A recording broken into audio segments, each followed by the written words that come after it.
school when I was, but I didn't want to miss out on my high school experience Right. by being in Running Start full time. And so I was like, well, I'm not gonna rush and just stay put, but if I had that option, I think I would have. Which one, the college? College and the high school, yeah. Good, I enjoyed being here. And maturity wise, I wasn't quite ready. Okay. Oh, yeah. You know what I mean? I wanted. Yeah.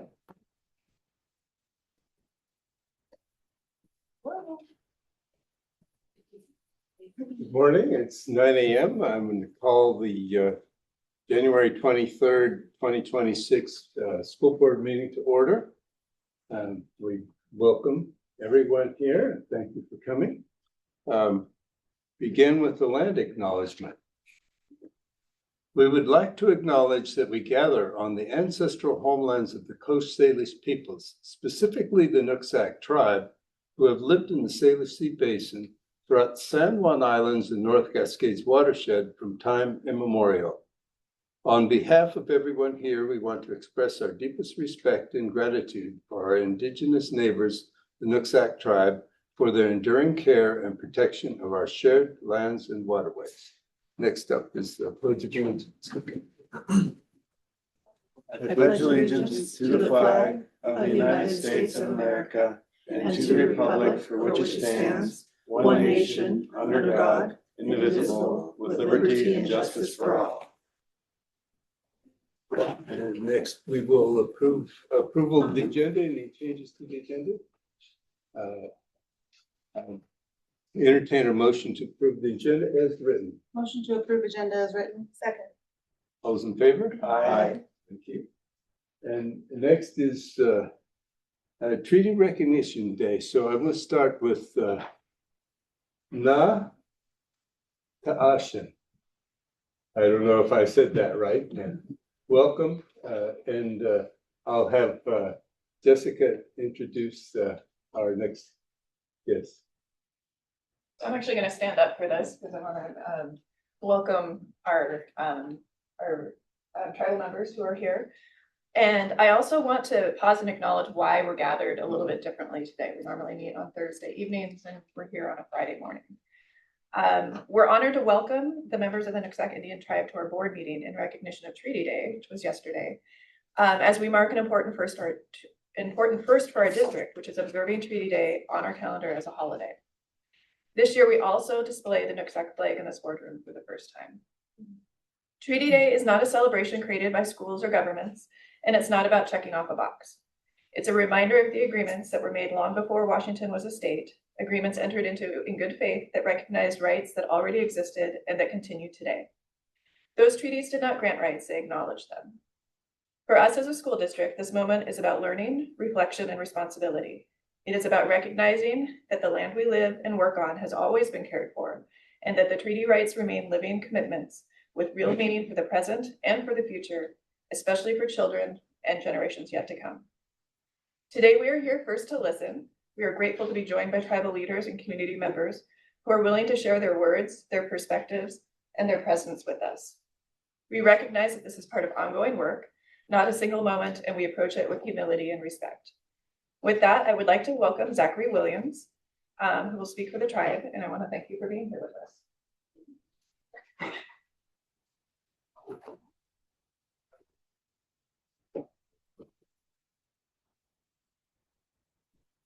Morning. Good morning. Hope you guys are all well today. This is quite a change of pace. All week I've been doing assemblies in front of children, so you guys are definitely not children.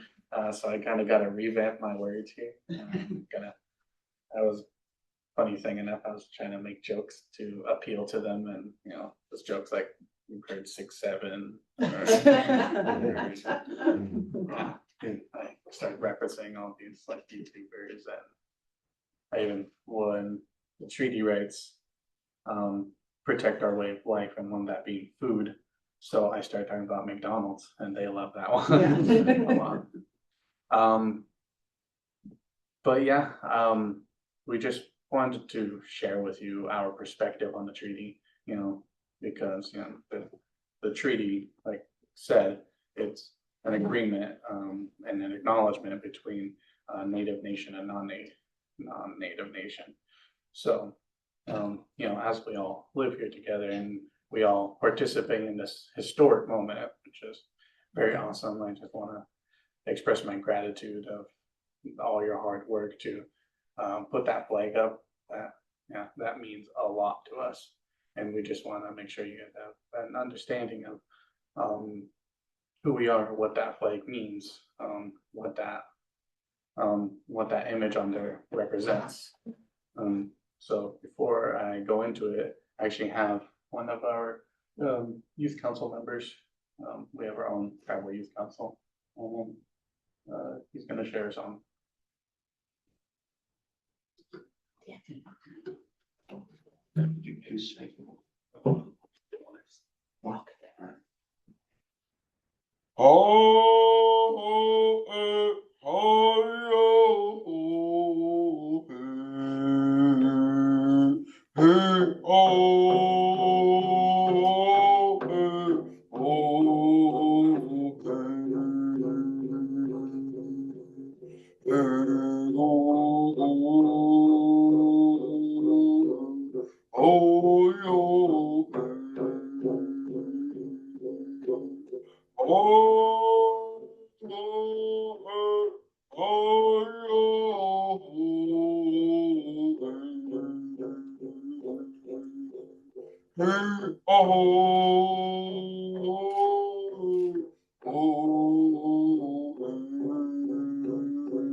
Yeah, so like I said, we're here to talk about our culture, who we are.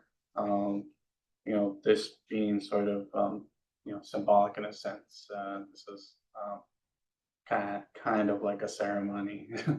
So I just wanted, I just asked. His name's Russell Roberts Jr. He is the vice chair on our Nooksack Youth Council, and wanted to come help me spread our culture. Yeah, let's see. Like I said, I gotta revamp it because you guys don't want 6, 7 jokes. But yeah, so our treaty protects our way of life, you know, that being our land, our food, our practicing our culture, our songs and dance. You know, starting off with our food, you know, we way back in the day and to this day, we really rely on what the land gives us. We didn't, you know, we never relied on food coming from other sources, just what's here. We never went to other tribes trading between them culturally, as some tribes have. We were not one of those tribes. We kind of just really self-sustained here. So we really wanted to protect our rivers, our hunting grounds, our gathering areas. So, you know, we really like salmon. Hopefully you guys do too, right?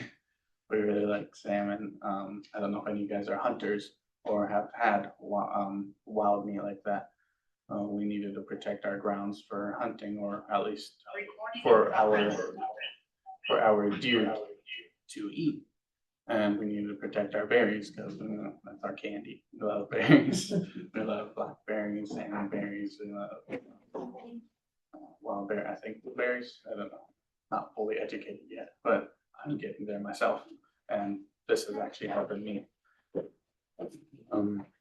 But yeah, there's just so much that we need to acknowledge and protect to keep Nooksack to stay as Nooksack people, because without all of that, it would be nothing.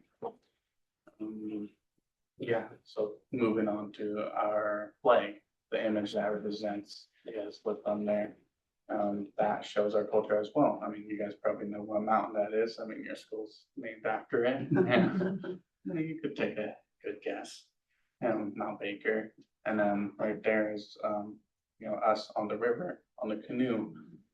What they're holding there isn't really a paddle, although it looks like one. It is actually pole.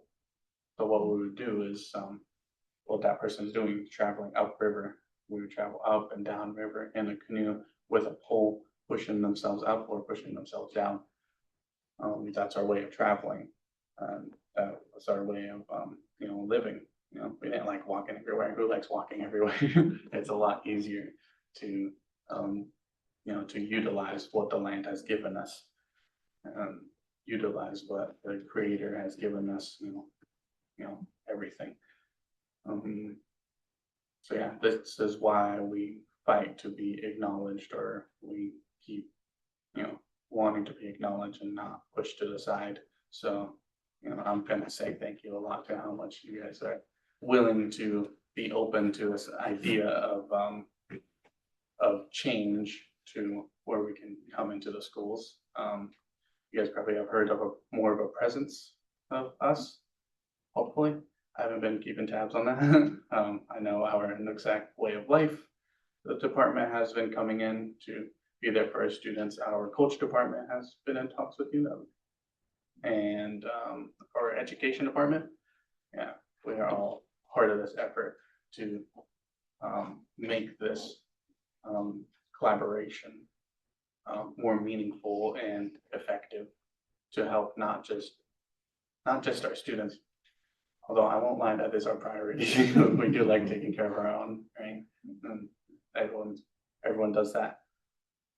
Yeah, so, but to help all of you understand, and not us be in the same area but separated, but collaborated together, all as one, as we all live here on this land, as we all use it. Our homes are here, our schools are here, our food is here.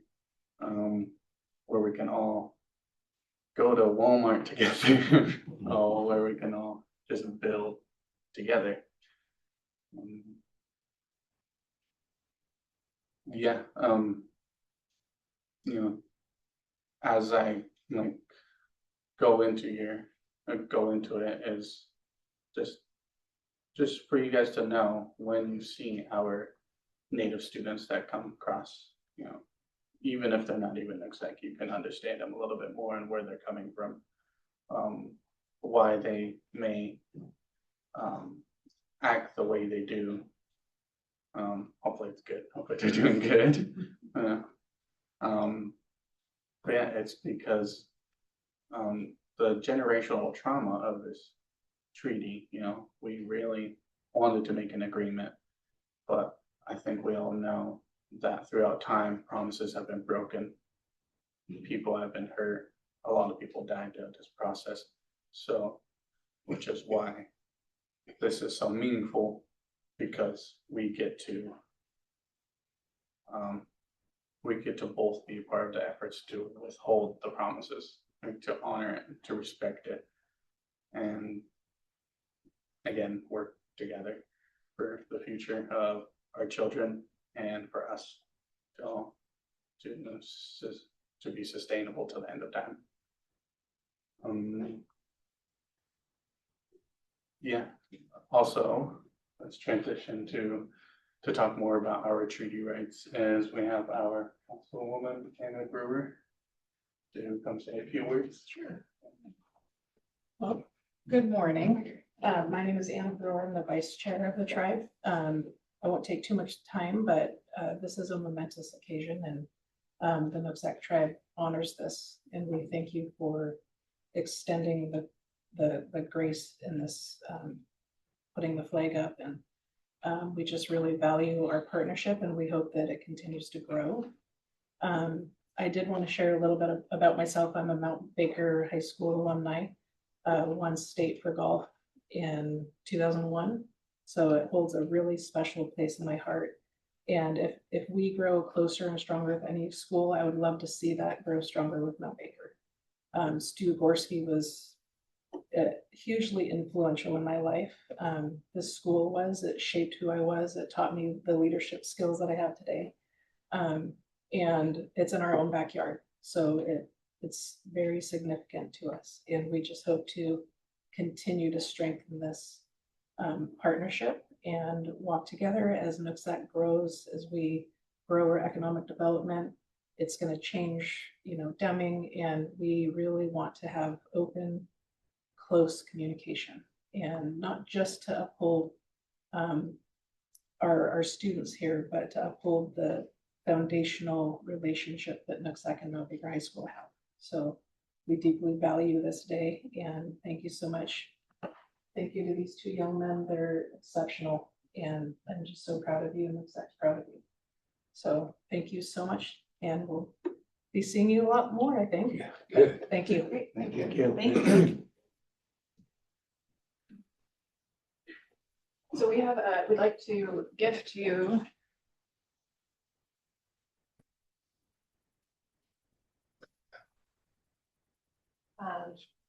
blankets that have the Mount Baker School District.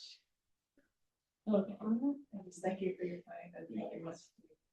I'm sure of this today. Thank you. Thank you. One final note. Yeah, is every school I went to, I ended up with this is one last thank you. One way we say thank you is we raise our hands. I don't know if you guys ever seen them, but yeah, you guys can do it too, is raise your hands and then a little wave. And I want to tell the joke that said that the students to get them to do it is they raise their hands, not like this, that's partying. Not like that. We love that one. I'm glad you guys love it too. But yeah, I raise my hands to you. And yeah, ask questions, stay curious. I hope you guys think about us as much as we think about you guys.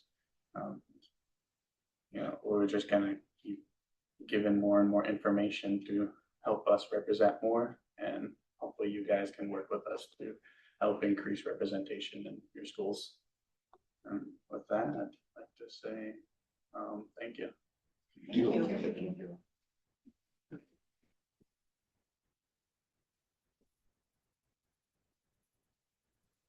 Thank you so much for coming.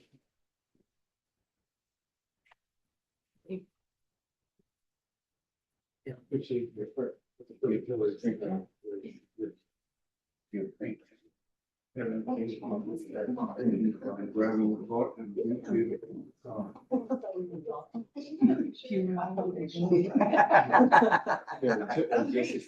am making a child.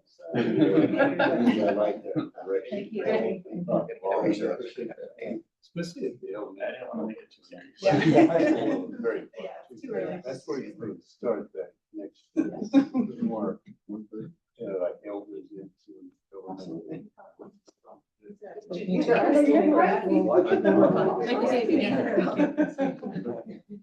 Maybe if we could gather at the front of the room and take a quick picture with everybody,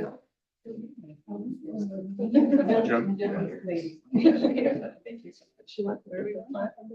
Oh, by the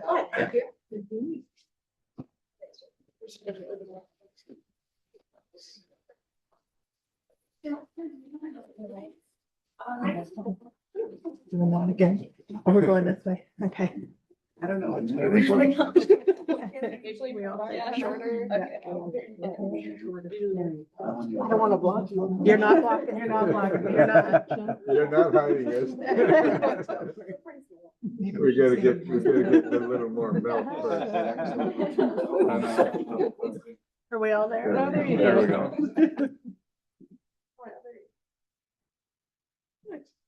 Thank you. Thank you. Thank you. Thanks for coming in. Thank you. Have a good meeting. Thank you again. Down to the. Yeah. I will, yes.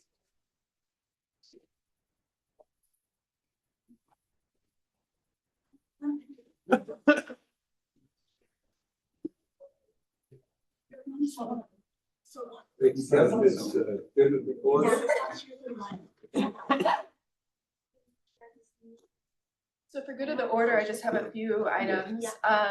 First of all, so this week, in honor of treaty, we have assemblies at each of our buildings. I think it was on Tuesday, and so tribal representatives went around to each building and had a short presentation. And then the tribe education department has also provided each of the schools slides that teachers used to give a little bit additional information to students about the history of Treaty Day and why, and just information getting to know our tribal neighbors. Also, elementary iReady testing is in full swing and should be done soon. And the principals are reporting that we really have a lot of strong gains and celebrations. And we'll have some, once all the testing is complete, we'll be giving more information and updates to come on that. So next is information from student representatives. Now I'm on to you. You've switched your names. Oh.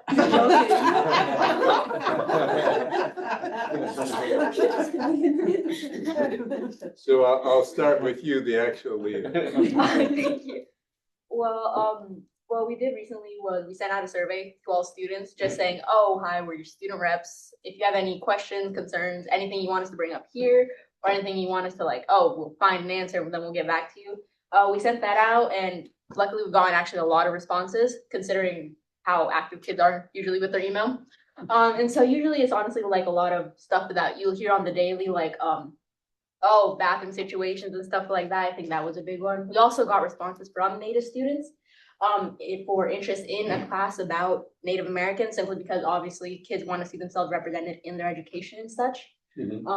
I don't know, Gabby might have more to add. She probably Always. Yeah, so sending out that form, I did want to share some positives. There was, one of the questions was, what do you feel Mount Baker does well and continue to do well? A lot of students said community. A lot of students were very happy with our community. A lot of students said that bullying has gone down. Students said they feel more included. Everyone kind of knows everybody, right? Everybody is welcomed and everybody is very comfortable with the students, staff, teachers, everything like that. So that was a really big one. That was a positive. Let's see, another positive was our Baker does well at doing what we can, where we can, with what we're given. I wanted to share that positive because I thought it was, really a good way to look at it. A lot of students do understand our financial situation. Although they would like to know more, a lot of students were very kind of confused about it, kind of wanted to know more, and would like us to kind of inform them more about what's happening, which is our jobs, right? And that's us thing. And we're working with the principals and counselors to kind of figure out how we're going to do that. I have talked to ASB about how we can basically put in, we have morning slides, pride slides, putting information about what happens in the board meetings, what we are doing as student representatives and ways to get in contact with us. We're going to be sending that out so that students are always in the know about what's happening. We did get a lot of questions and concerns that we are getting back to regularly. It's actually showing a lot of improvement. I'm getting involved with the principal, the counselors, all those sorts of things. And then with getting involvement for the strategic planning, we have sent that strategic plan sort of information out as well in emails, trying to get students involvement. And I am going to email our junior high principal and see if we can get junior high involvement as well as high school involvement. So yeah, and we're just kind of shouting our name out there to hopefully show kids we are here and we are ready to represent. I guess to add on to the thing about Baker having a very small, tight-knit community, my previous school was very large. Like our freshmen had an entirely separate campus and it was filled to the brim. And I have to say, it was definitely a very messy social environment. And that's something I've noticed here at Baker, that with such like a tight knit community of students, like social drama goes way down. You're not like getting angry with somebody over Snapchat stories because, well, you don't really have an issue with them because most of the time you'll see them face to face and you can solve out that problem like verbally. And that makes it so much better than fighting over social media.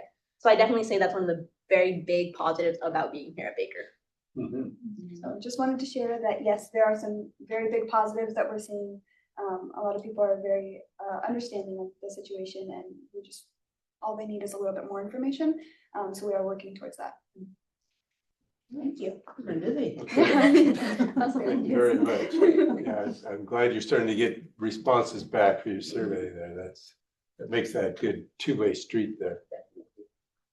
Okay, for information for board members, so this, for the second meeting, we don't do the go around activities, but, and I think I had sent you an email that we've used this time for our kind of ongoing strategic plan discussion.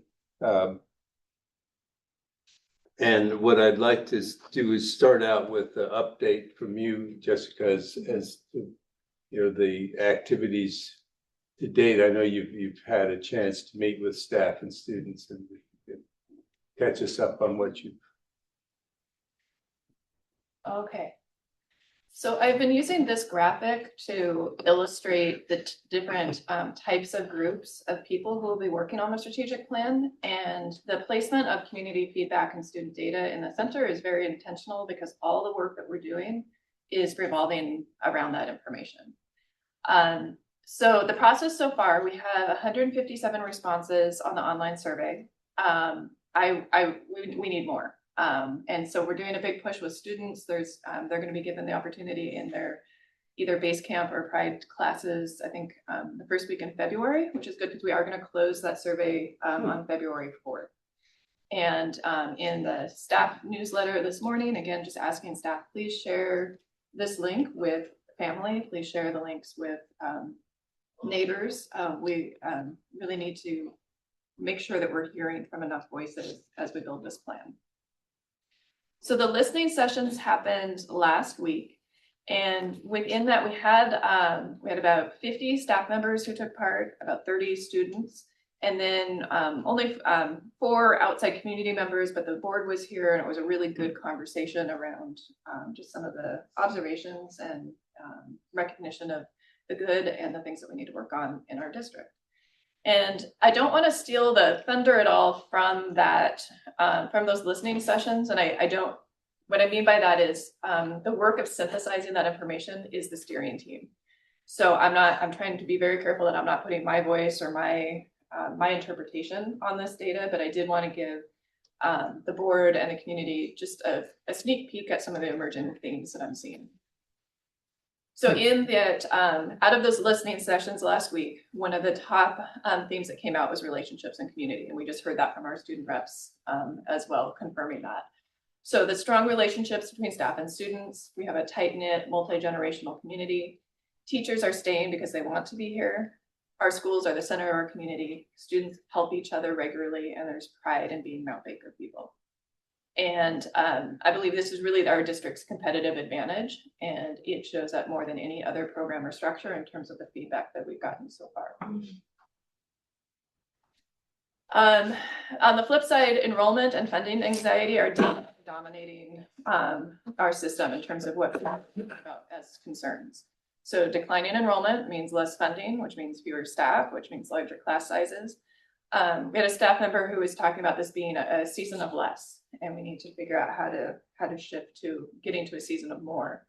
There's anxiety about our ability to sustain programs, that we're stretching staff thinner and thinner, and families are potentially leaving. I would say they are leaving, and so that's something that we need to address. People understand the financial reality, and they're worried that we're reaching our limit.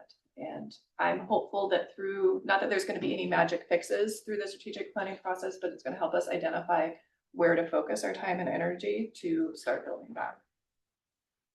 And then the last one I want to share is from our students. Our students want voice, they want equity, and they want responsive adults. So they also express pride in teachers who care about them and want to be here. A lot of pride about our sports, music, arts, and learning supports. But there was definitely also concern about decisions being made without their input, inconsistent responses to harassment, funding inequities between activities, and barriers to participation. Like we heard from students that were saying we have a lot of, they know of friends who would like to be involved in sports, but don't get involved in sports because they don't have transportation. So students are definitely not disengaged. They're paying attention and they want to and expect to be taken seriously. So that's some of the kind of information that we'll be diving into as a steering team. And so that steering team will have 4 meetings, February 9th, February 23rd, March 2nd, and March 16th. With about 35 people, including staff who are signed up for that. So it's a good number, although I still want to push for at least 10 more students at least. So we'll talk more on that. Okay, so I also want to give an idea of how I'm envisioning structuring this plan. And so I'm going to use the metaphor of a building here. So we'll be talking about the foundation and working up. And this will be something that I share with the steering team in February. But one of the first things we're going to talk about is core values and mission. Everything is going to be built on that foundation. And so we'll be using survey data to identify what are the core values of the people in Mount Baker and what is our mission. We might look at the current mission and say, hey, that's it, we're good to go. But that would be nice. If we feel like we need to change that, we'll do that too. The next is the vision of the student experience, not just the school district's vision. Lots of organizations have a mission and vision statement. This is going to be our vision of what do we want our students to experience when they're in our district and when they leave. And so it's going to be a little bit different from, I think, a normal vision statement. The next will be foundational support systems. That has everything to do with our facilities, with finance, with communication, all the pieces that are kind of working behind the scenes to hold up the real goal, I believe, that we're here. And so I'm proposing 4 goal areas. And based on the feedback from the group, I'm gonna be really clear that I'm not we can change these, but I feel like it's important to at least start from something instead of trying to build it all from scratch. So within these 4 goal areas, this is what our plan will be built around. So early learning, which means everything from birth to grade 3. We had a lot of feedback about people wanting more pre-K and preschool opportunities. Safety and belonging, mastery of standards, and then future ready. How are we getting our high school kids ready for graduation and life after high school? So the work that we do as a district will be built into those 4 areas. I'm envisioning that once we have the plan built out, when we have board meetings, the board meetings will be built around, okay, we're going to be talking about goal area number 1. Today, we're going to be talking about goal area number 2. And that'll be by limiting it to 4, it's much more manageable and we can have more meaningful conversations about the work. Within each of those goal areas, we'll have outcomes and targets that we'll be able to measure. And then we will be, the teaching teams will be developing strategic plan practices. So once we know what our goals are and what our metrics are, what are the things that we're going to do in the classroom? What are the things that adults are going to do differently? What are the things that we're going to see students doing? And that will be, those practices will then also live within each school improvement plan. And finally, what we're working up to is the profile of a graduate. What does it mean for when those students walk across the stage this spring? What are we saying that they are going, what are the skills that they're going to have? What are the experiences that they're going to have? And what are the aptitudes that they'll have? And that's part of our promise to the Mount Baker community as a school district.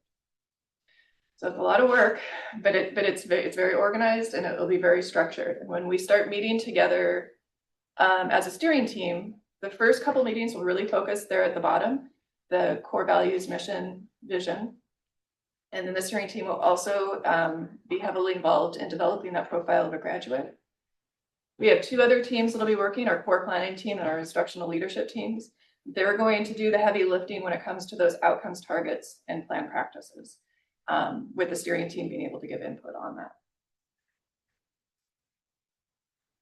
Okay, so the way that looks for the steering team on February 9th, we'll be establishing the purpose, reviewing and analyzing all of that data. The homework that night will be, we're going to be asking everybody to identify 3 people that they can go interview, because we'll talk about whose voice haven't we heard yet. Because even though we'll collect a lot of data and we'll have a lot of people in that room, there's still people that we haven't heard from. We're going to do one more push to go out, ask more questions, bring it back on the 23rd. We'll set core values and draft a mission and vision statement. I promise you that I'll have that structured so it's not like we're wordsmithing and trying to come up with 50 different ways to say the same thing. So we'll make that as painless as possible. March 2nd, we're going to look at student data, like achievement data, graduation data. What is the current reality about how our students are performing, and then make some recommendations for outcomes and targets that the instructional leadership teams will use in their work. March 16th, the last meeting, we'll have some workforce data around what is the reality of the workforce when our kids leave, how do we need to plan for that, and then draft that graduate profile. Throughout the rest of the spring, those district teams will continue their work. If we stay on track, the school board, all of you will be asked to approve the final plan in June. And then we hit the ground running and implement the plan over the next 5 years. It's a lot, but I'm excited. It's like I'm seeing it come together. And I'm going to make one last request to all of you in this room and anybody listening online. If you go to our Mount Baker website, all of the links for the surveys are there. And so please just be a squeaky wheel to the people in your lives and ask them to participate in that. So that's my. Could you move back to the last slide that you just did? Yeah, if we could leave that up Yes. as a reference point for our discussion here, I think that helps us kind of focus on the process moving ahead. Great work to date, great introductions. Start out the discussion. I'll start with you and your thoughts. Actually, could we go back to the slide of the building? Yeah, I appreciate that you started to fill in some pieces. Get the I really like everything on there. I think it could only potentially get better than that. Yeah. So yeah, those are all things that we've talked about. And I like the idea of having a vision of what the graduate is going to be. I think that really helps kind of look backwards into what are the things that we need to be doing now to get to that point. Yeah, I think each one of those items is going to take some time, but I'm excited that we'll be better off as a result of this.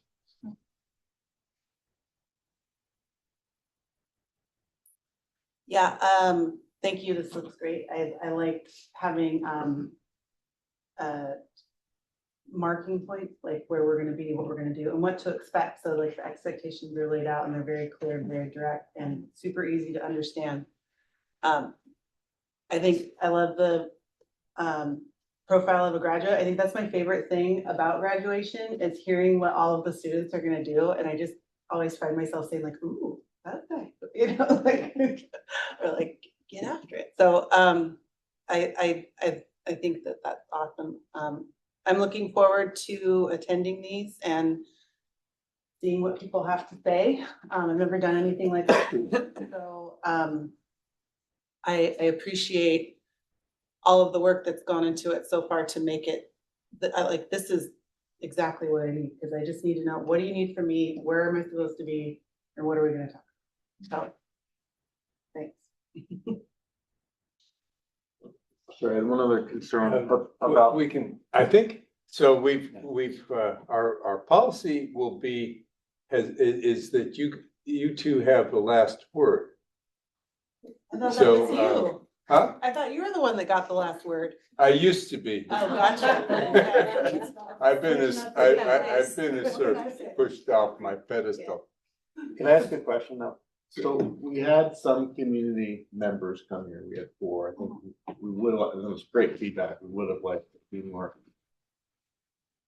Just wanted to feel how other people felt about that. Like, do we need to be a little bit more aggressive in inviting people and kind of like forcing that a little bit, as opposed to I mean, it is fair to say like it's publicized and out there and people have access to it. You need to be a little bit more. Well, Jessica did say she made like 30 phone calls to people. Oh, you did? Okay. Yeah. I didn't get that. And I think maybe part of it is more like people are more focused on the steering committee aspect rather than getting the community feedback part. That's kind of where I was sort of thinking is that, and you know, oh, I've done the survey, so I don't need to go to the community listening event. But I think that, yeah, I will probably share this survey with some people. I haven't done that yet, so I need to get that out there. And a lot of people that I know don't have children in the district. So that's the community that I would be going after. I don't know if yours would be different because you know a lot of Yeah. parents. I don't know that many parents in the district Yeah, though. I mean, I could do some work there. Here's a breakdown of the responses to the online survey so far.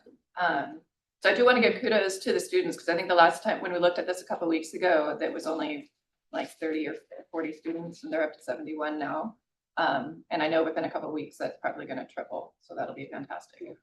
But we have 36 parent responses, 16 alumni, and people can check multiple boxes when they take the survey. 55 staff members, 11 community members who do not have students, 2 tribal members, 5 local business owners, and I'm not sure who the other is. So, so I think we do have a wide variety of voices in the data. I would really hope we get more. Go that way. Jason? Yeah, I like it. I like the calendar, the dates.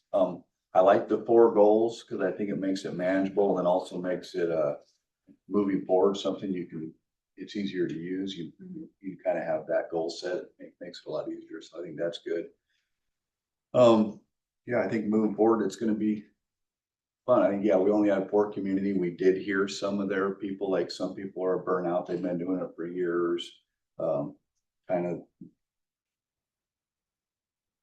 I think if we can push the change we're making and what we're doing, I think it's only going to help us. So I think the more we can share that, and the 4 people that did show up were awesome. And I think that might help us with kind of getting some things out there. So yeah, I think it's pretty fun. I've never done it. And so it's definitely pretty cool. Yeah.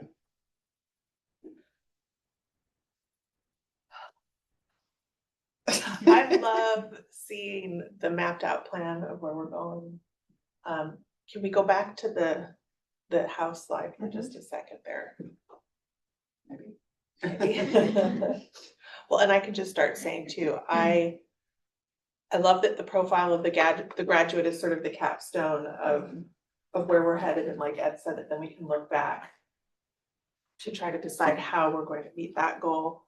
I love the vision of the student experience. Those 2 things for me help highlight that we're centering students in the work that we're doing and that this isn't just a top-down plan or sort of an administrative, here's what teachers are going to do and here's what we think needs to happen, that it's really trying to keep students at the center of what we do and to highlight that. That's important to me. I was wondering when you were showing our different folks who applied or who have replied to the survey, I noticed you had alumni on there. Do you want alumni who are no longer in the community? Okay. I can work on nudging some of that and also parents. I think those of us that still have kids, school-age kids in the district are the ones that can help push the folks in our networks to reach out to people that they know. And I even have some specific people in mind who I'm going to say, take this survey.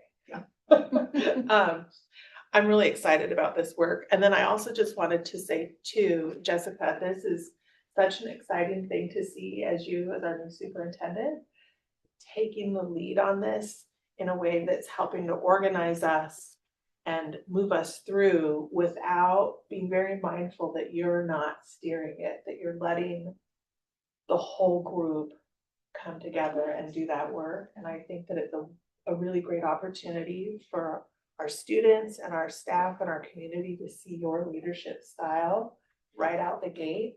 And I think there's a sense of excitement and hopefulness about how you're approaching this that helps us get to know who you are in a way that's really positive for our district. So I just wanted to take a moment to say that I see that planning and that work behind the scenes to help elevate everybody's voices in this process. I appreciate it. Thank you. I think I think the profile of a graduate is, I think that's probably going to be unique in strategic plans as being that part. But it makes so much sense when you start to think of it, because if you see where you're trying to go, then the pieces to reach that goal fill in behind that. And so and also that approach is very thought-provoking to think of, okay, because that's really the most important thing we do is to create the sort of maturing and learning of young people, starting from, like we say, from birth until they complete our system. And so I think that's I've been involved with several strategic plan process. This is by far the best of any this process of any I've been involved in here on my time in the school board. And so I think, having the focus towards, both the profile of the graduate, but also on goals that are and outcomes that are measurable, that we can say, okay, here's something that's a little bit beyond our reach, but we can reach for, and then we can measure how we're doing on it as we progress through the time period of the plan. I was pleased to see that so many responses from students, that students outnumbered all the rest of the groups. I think that's, and I'm really hoping that you will encourage your fellow students to be part of the steering team committee, because I think your voice there is going to be vital and it'll help keep the adults straight. No, seriously, I really need that grounding, because and some subcommittees, I think, cell phones, I just got, it'll be interesting to have some committees that can really get in depth in a particular field that would not necessarily be the best use of time for the whole group. So I think that's valuable. The invitations, I think as school board members, we can invite, we should really think. And so for me, I would like an email with the slide of this slide here, because my best way of inviting is through emails that will have the schedule on it and what we're trying to accomplish. So I think that would be handy for me to send out invitations to my email list. So it's I think we're off to a great start, and the schedule looks good for trying to accomplish that. Other thoughts? I have another thought. Yeah. As I was listening to you. And last year at WASDA, I attended a session about strategic planning and interviewing.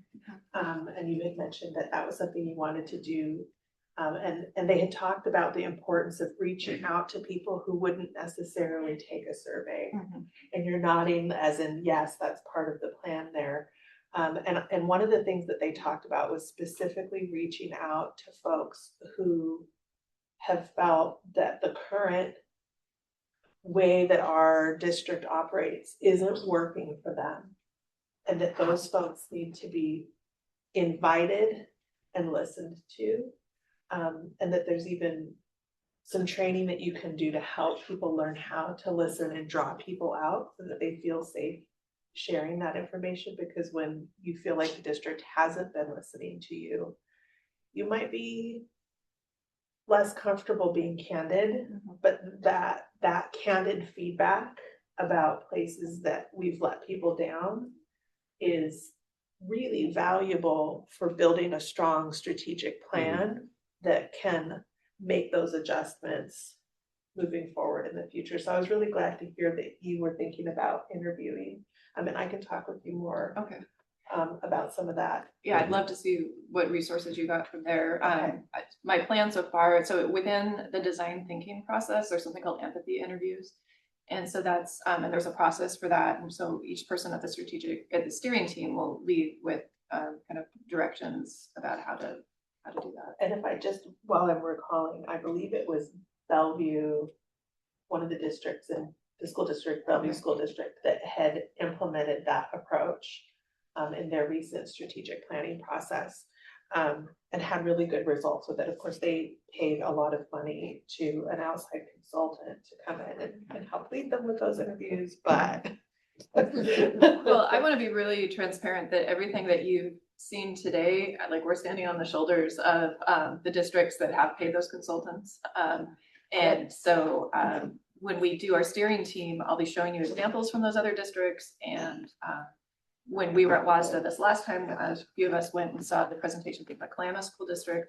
So a lot of what we're using here, I'm kind of just bringing all these ideas together and taking them, what I like the best out of each one.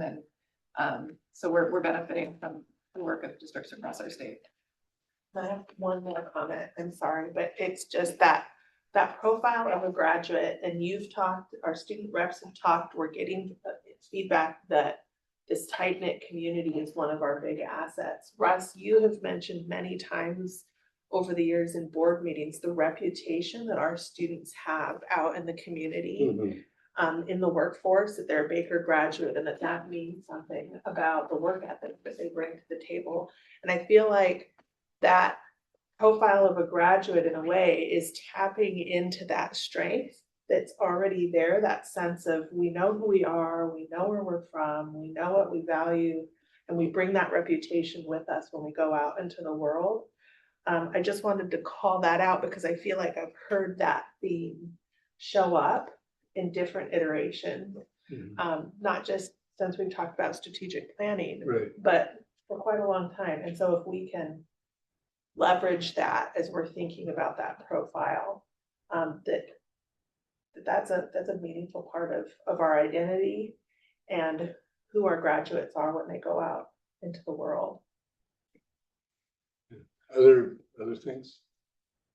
So I'll start now with Gabby. Okay, yeah, absolutely, this is looking amazing. I think a lot of students have definitely kind of heard what we're trying to do. We're really, really trying to mend that, the board who makes the decisions and the students who, I don't want to say deal with, because that's very negative, but deal with what happens. We're really trying to, connect that bridge. We really, really are trying to identify ourselves as we are the people who are making that bridge, and we want student involvement. I do want to see more students there. I think I'm really going to push for getting those students. I think the way to do that though is to just to communicate that to them, right? To show them kind of these slides, so then you know that I will do that. we can put that out to them and out to the teachers to present to them, and this is what we're doing, right? And this is the way you can get involved with that. I think a lot of students are interested, they just maybe aren't informed. So we are going to push for that.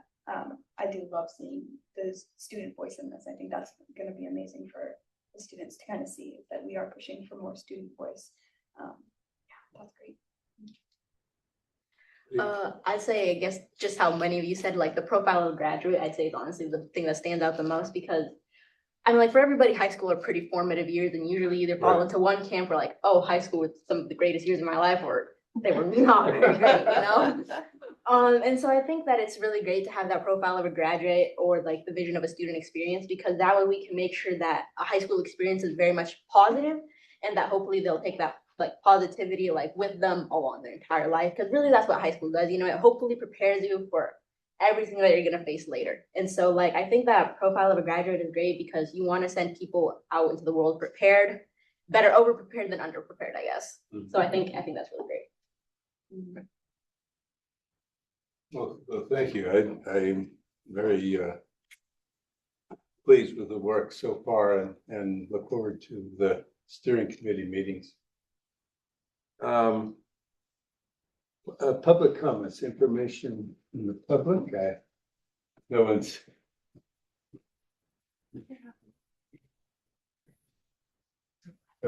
No one's signed up. No.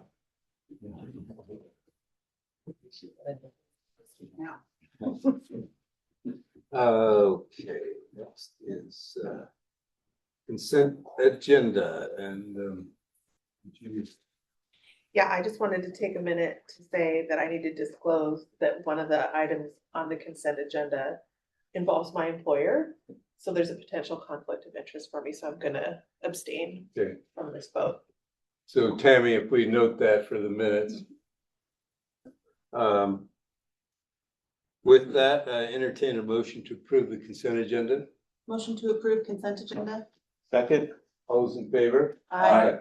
All those abstaining? Aye. I should have asked anyone opposed, but I didn't. Didn't hear any other things. Okay. Superintendent informational items. Most of my sharing was with that strategic plan update, but I just have a couple other short items. In the consent agenda, there were a couple contracts for the work that we're going to be doing on the 800 roof. And so that work is moving along. As you know, we did close the gym because they're doing some asbestos testing that's actually happening today, and we should have the results on Monday. So that's a work in progress, but I think we're in good hands. And again, we received a state emergency repair grant for all of this work. So that's good that it's not putting our budget on that. And then the last thing, or the thing I want to talk about is just that it is School Board Recognition Month, and that, as always, the governor does a proclamation. I don't want to read the whole thing, but I think that it is important to highlight some of the things that school boards do. So he says that school directors play a crucial role in promoting school learning and achievement by creating a vision, establishing policies and budgets, and setting clear standards of accountability for all involved. They are directly accountable to the residents of their districts and regions, serving as a vital link between members of the community and their schools, and that it's appropriate to recognize school directors as outstanding public servants and champions of public education. This work takes a lot of time, and you get a lot of calls and a lot of concerns, and just as you're sifting through that and then coming to these meetings and working with me, I mean, I just want to say thank you to all of you, because the last, I actually do enjoy these meetings. I know they're long, but it feels like we're doing the right work. So thank you. And I want to share with each of you just a certificate of recognition as well. And some of you have been doing this for a while. So Russ, 26 years. If we got the numbers wrong, we can redo it. Yeah, right. So Danielle, two years. I don't know. Ed, Might be 23. 3 years. Thank you. 2023. Yeah, we're not counting 2026. Okay. Okay. then I'll Yeah, take okay. 2 years. 2 years. 4 more. Brenna, 4 years. And we'll be honoring your service after probably December of next year. So just want to thank all of you very much, and then share with you a picture that from one of our first meetings together back in let's see here. It was July, I believe. When we kind of started this journey together. I'm wearing the same shoes. So this was our first board retreat with our WASDA representatives, where we started just talking about who each of us are and how we want to do this work together and our hopes and dreams for the district. So it's been a good journey thus far, and I think we've got good work ahead of us still. Thank you. Thank you. Yeah, and also following up the consent agenda, Jesse and I have talked about, and we'll try to plan meeting with the Whatcom Community Foundation. And note that this year we had our normal annual grant of $30,000 from the Mount Baker Student Trust. So we wanted to have that conversation and see what the reasonable, sustainable level between growth and payment is over, going forward. So assurance of organization performance. So finance, a monthly finance report, and enrollment projection discussion. Good. Just the document. One, please. You got one. This one? Yeah. Well, I too would like to start off by thanking you. I know that the job itself is often thankless, and while donate your time and energy to the students and community of the district, and I'm grateful to work with you all and say thank you. And now we'll get into some numbers. You can make that as quick as possible.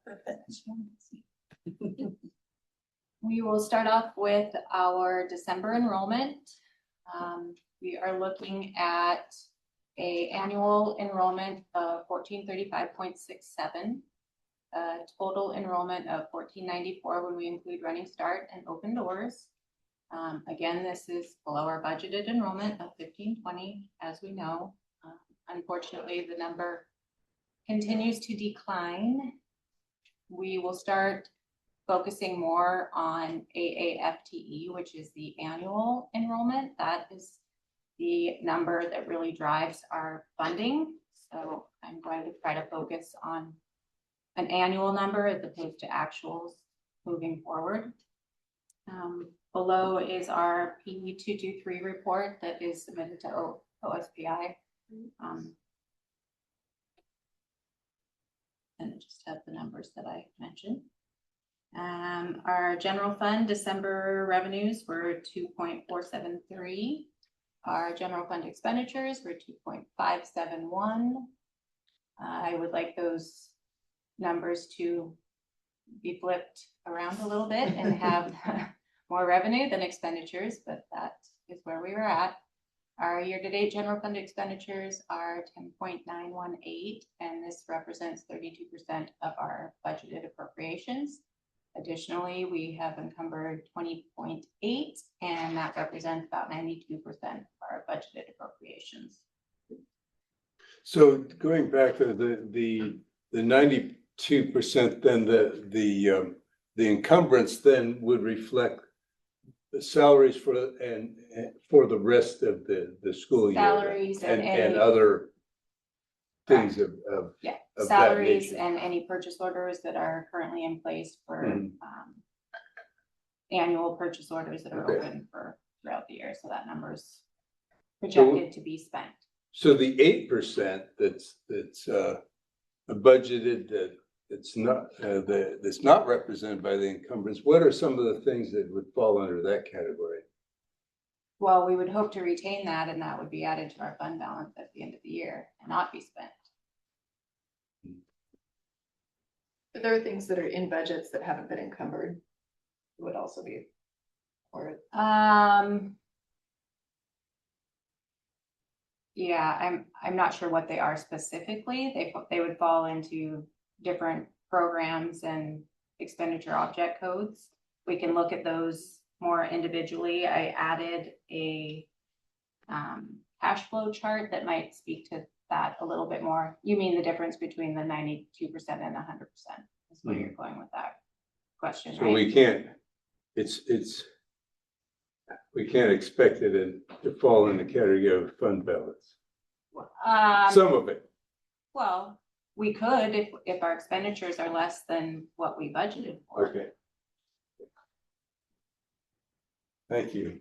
Can we pause for just a minute, since our expenditures were greater than our revenues, is that an expected overspending because of maybe a dip in funding this It's time of typical. year? It's This very isn't an unplanned for. No. No, and you'll No. see that in the graphs below too. Okay, I just wanted to make sure that that Yes. got Yeah. said No, for Yeah. clarity. I would just like to see. Of course we Right. would, yes, but we anticipated Correct. this and have budgeted for it, so this is not representative of spending more than No. we're getting in overall Correct, for the year. correct. Okay, Yeah, revenue is nowhere near close to an even flow. Right. We have expenditures are much closer to an even flow, but revenue is not. and so this demonstrates exactly why balance is absolutely necessary for the way that our apportionment and revenue comes in, not evenly throughout the year. Correct, and it. I think your representation later, your chart that shows cash flow and fund balance over the year really helps illustrate that well, because you can see that those differences between month to month of those two. I have a question about enrollment. So I assume when you're forecasting enrollment, you're looking at how many students were in a particular grade last year. And then maybe assuming that you have that number moving forward.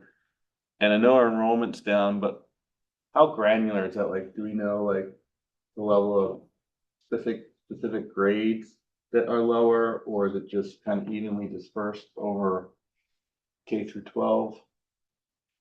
Well, so what you see there, that is broken down by grade. And so we're tracking by grade level. That is actual FTE per grade Right. right there. I guess my question is, if you were to compare that to your budget last year, do you have a budget per grade? And can you look at like, oh, I think kindergarten's less than what we thought, but are there other grades that are in particularly impacted by the reduction? Or is it just like 3 people on average in every class? We'll talk more about kind of how we're looking at enrollment projections for next year that might answer that question a little bit. The two that are, I think, most unexpected for us, so you'll see the 12th grade drop. We have more students going to Running Start, and so that's what's reflected there. And then, of course, that kinder number. The rest of them there aren't huge fluctuations from Right. just last year, but when we are looking at enrollment projections, we've grown back 3 years and looking at what that trend is for each cohort. Okay.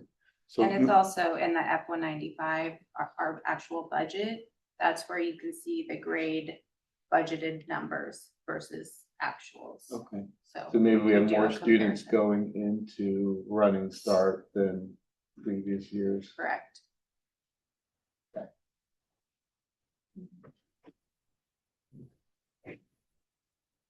Yeah, the kindergarten and first grade cohorts are significantly smaller than any cohort, and those are something that we'll have to watch over the next number of years, if they're an aberration or if that's a trend for smaller numbers coming in on the younger age. And that's gonna have some big ramifications for Right. staffing. in the But coming I years. think you're looking at age cohorts to build the enrollment number makes the most sense.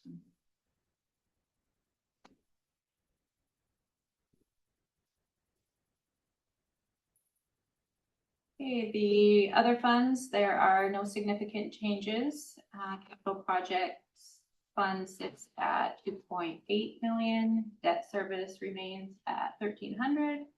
Associated student body has a balance of 358. Again, a number that needs to go down a little bit throughout the year. Transportation vehicle funds sits at 297 or 77. And then this is a new chart that I hope will help you a little bit. If you don't find it helpful, let me know and I'm happy to remove it, but I thought this information might give you an overall picture a little bit better than just numbers in general. So this is a piece of my cash flow chart that I use. And I've summarized it somewhat because it's pretty extensive, but the top shows revenue by program. So local funds, state funds, federal funds, and then other. The first column is our budget. The second column is last year in December, and then the third is current. And then our projected is the following, and then whether or not that's favorable or unfavorable. And again, these numbers will change every month. Obviously not the budget or the prior year, but as we move forward, that projected number will change a little bit. And then below that are expenditure costs by object code. That is essentially the breakdown of salaries and MSOCs. So I'm happy to read these off, or you can ask me questions about this. This is very helpful. Yeah, this is great. Yeah, this is good information. This also reflects the attachment of the budget status report. You'll see these same numbers essentially in revenue and budget when you look at the budget status report.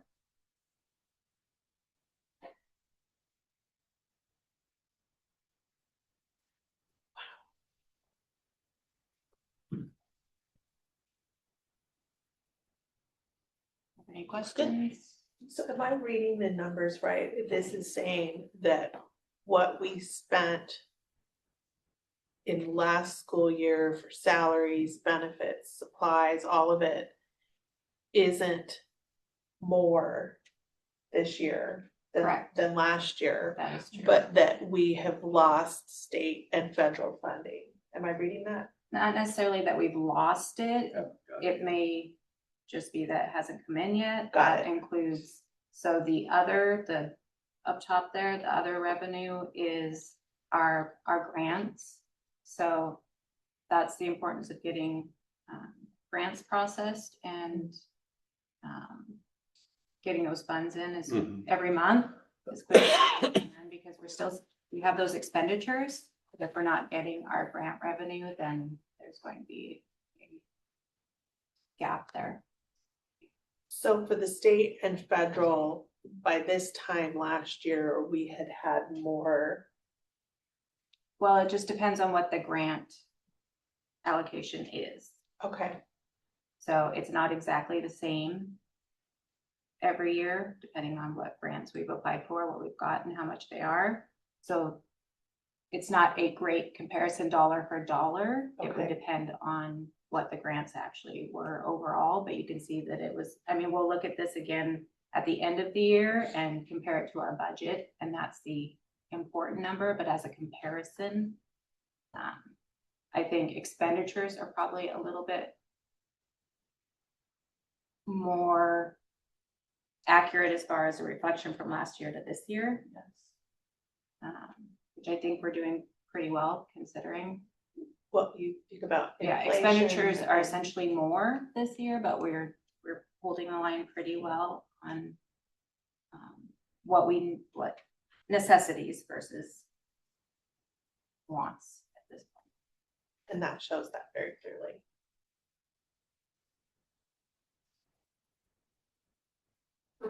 Yes.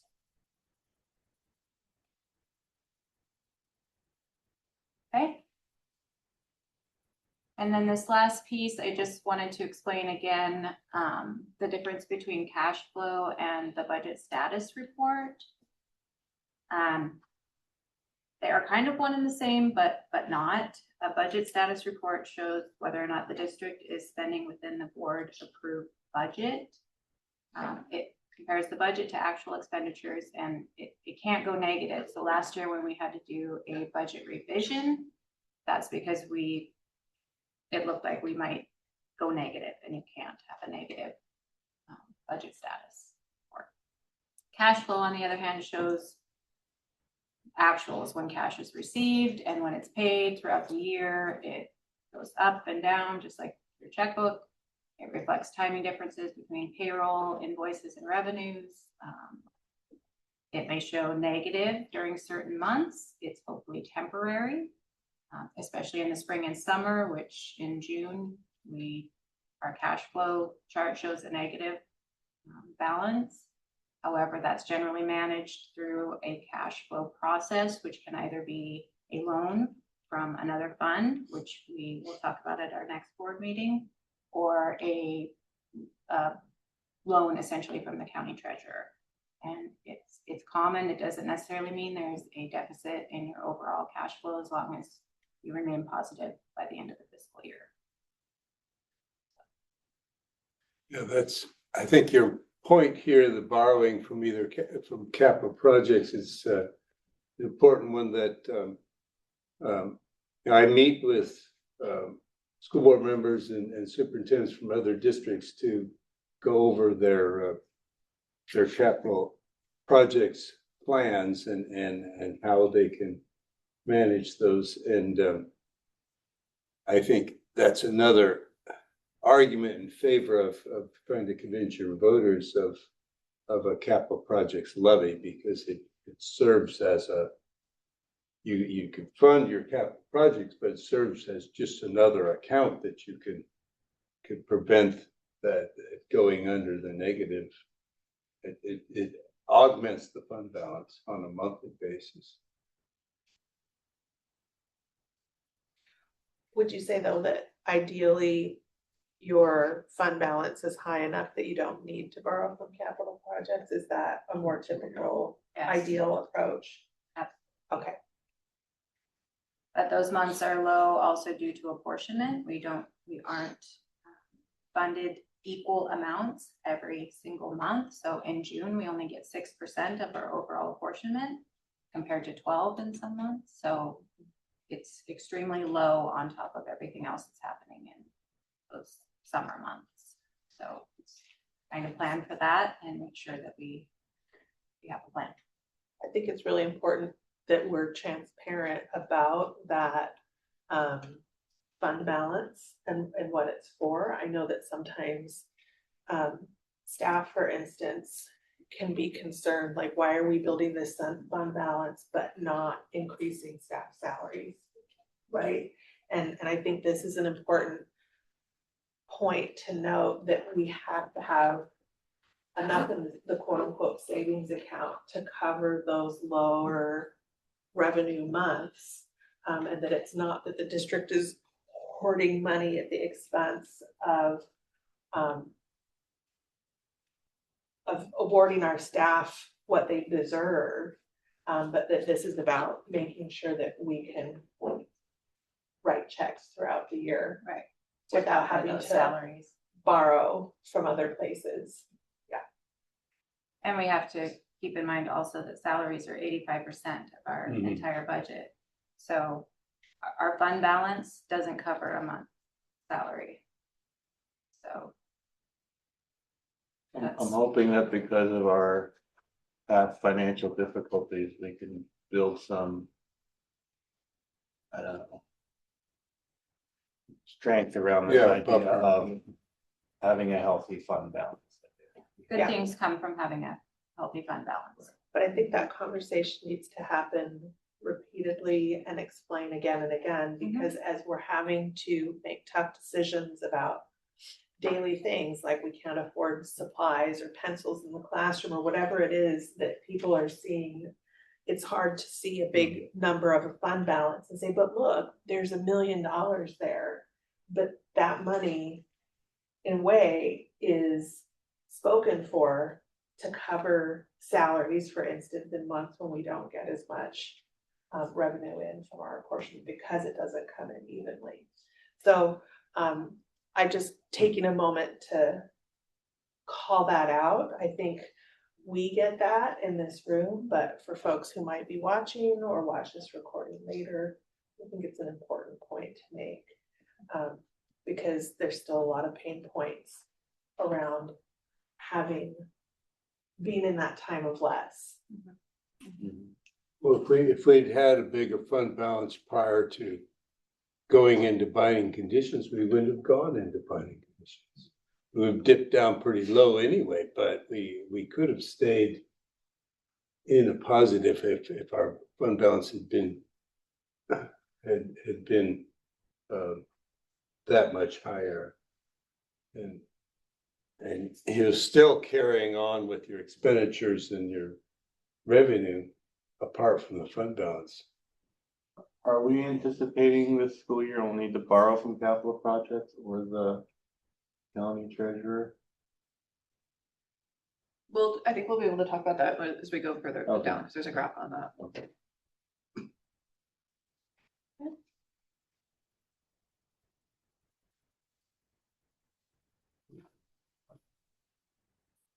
This is simply a graph showing the enrollment per month since September. And current enrollment for December is 1421. And the next graph is a 3-year comparison by month, which is a little bit more dramatic. Blue line is current year. A positive here maybe is that if we follow the same trend as the last couple of years, it does level out. So if we could stay where we're at now, and not go down anymore, that would be the most positive outcome, at least for this year.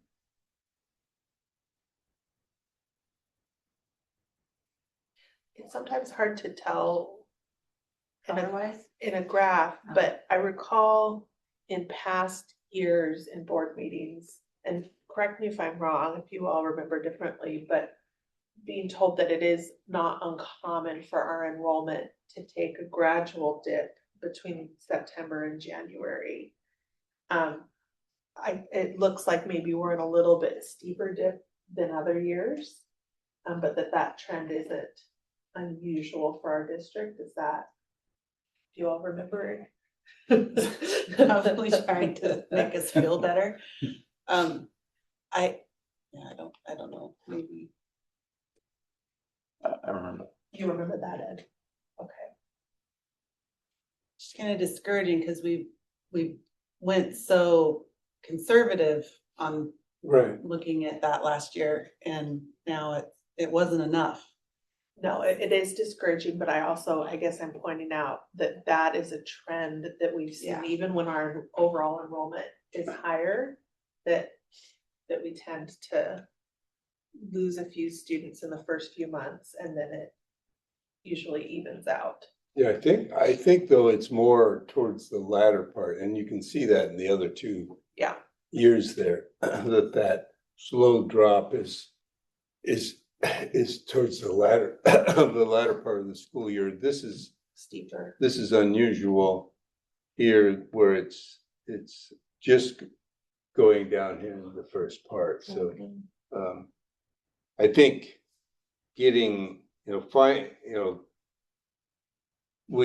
one chart it shows the numbers per cohort, but it doesn't show what our projections were for each grade level or what the initial grade numbers were versus the current one. So where we started in September, we've got the overall, but not at the grade level. So it would be interesting to get feedback from the schools where the actual students who've left have gone. And I know the high school is tracking that when the reduction, I think of the 6 students that we've lost, I think three or four of them were from the high school, and Matt Durant and I talked about that, and there's a couple transfers to other districts in the county, and then running start, I believe, so. and then just to add to that, we will also get our apportionment will be adjusted in January and the following months for this drop in enrollment. So I'll know more about that after I get apportionment, but that will have an impact on our cash flow.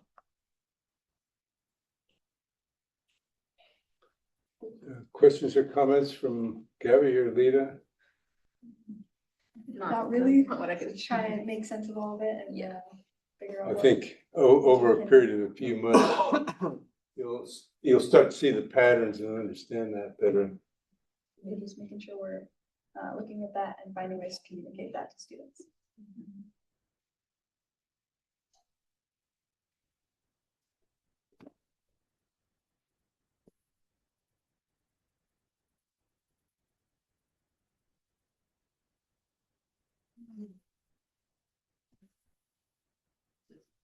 Okay.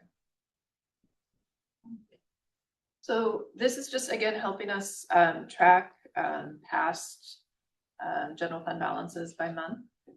And so you can see that last year, that's the light blue line, in February, dipped down into the negative. And what was it, a capital projects loan that was used to cover that? And so, but then it comes back up again. And so we are definitely, we're in a good place in terms of starting higher this year than we did in previous years. But just keep in mind that the enrollment decline and the apportionment adjustment that's coming here in the next month will, we'll see that dip back down again. I think we're projected in June this year. You'll see that drop in June that happened the last 2 years as well. June is where we're predicting being slightly to the negative. And so we'll be bringing that to the board and having conversations about how to cover that if and when that does bear out. And to answer Ed's question, generally speaking for right now, that would be the plan, is to borrow from capital. For that June dip. Yeah. And we've done it a couple of years, right? So, yes.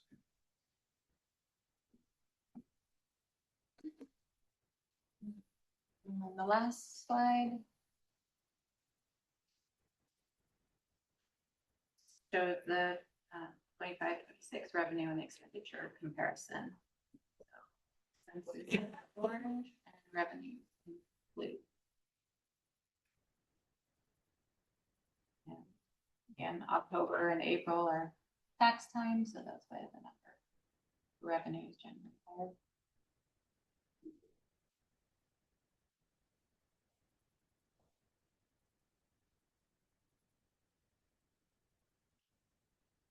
That's all I have. Just want to talk about. We're going to speak to a little bit about what we're Yeah, looking at do enrollment. we want to look at it or not? Which one? That, no. Do we want numbers? How much am I sharing? Just the process that we've been using. Sure. So Jessica and Ian and I have been working on enrollment and trying to establish a method for figuring out how to project enrollment. And we are, we've used a couple different methods, but I think we're happy with looking back 3 years. That's been the recommendation.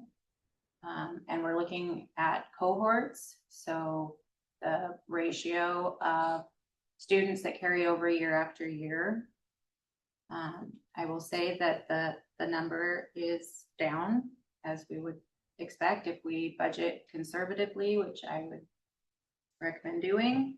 The number is significantly lower, but it is based on mathematics and history, and we will share more, certainly more, and you'll have input on that, but we are working on that. So are you doing those ratios at the cohort level? So that if one cohort, say 3% decline and the other is a 5%, so Yes. each one you're doing each as if they Per were a grade separate level. cohort account and then totaling? Yeah, it's based per grade level, so not an overall percentage. Mhm. I think the biggest unknown right now, and it's not just us, it would be true for any school district, would be our kindergarten numbers. Right. So following, I think we came in at 87 this school year. The trend that we're looking at puts us at about 65 for next school year, which is painfully low. We're But at 82 right now. yeah, but if that's where we start in our budgeting plans, then, and we are starting kinder registration much earlier than we have in the past as well, so that should help us identify students earlier.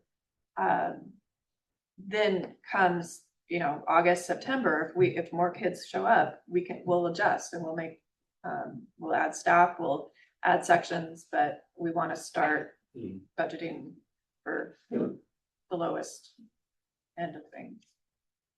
I agree, using the real math rather than the hoped for math. And you said 67, 65-ish. 65? Yeah.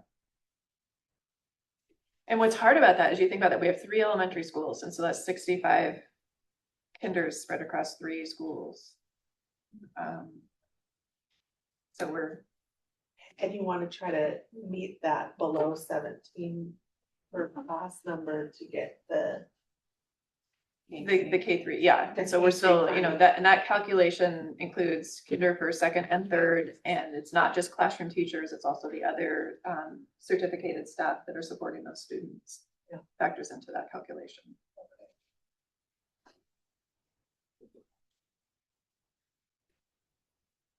So at our February 12th meeting, we'll be ready to show you more visuals about what we're thinking and get recommendations from the board on what number to use for enrollment. Okay. Thank you. Thank you.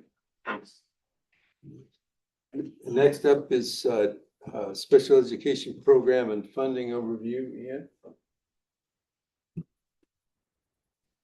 Welcome. Good morning.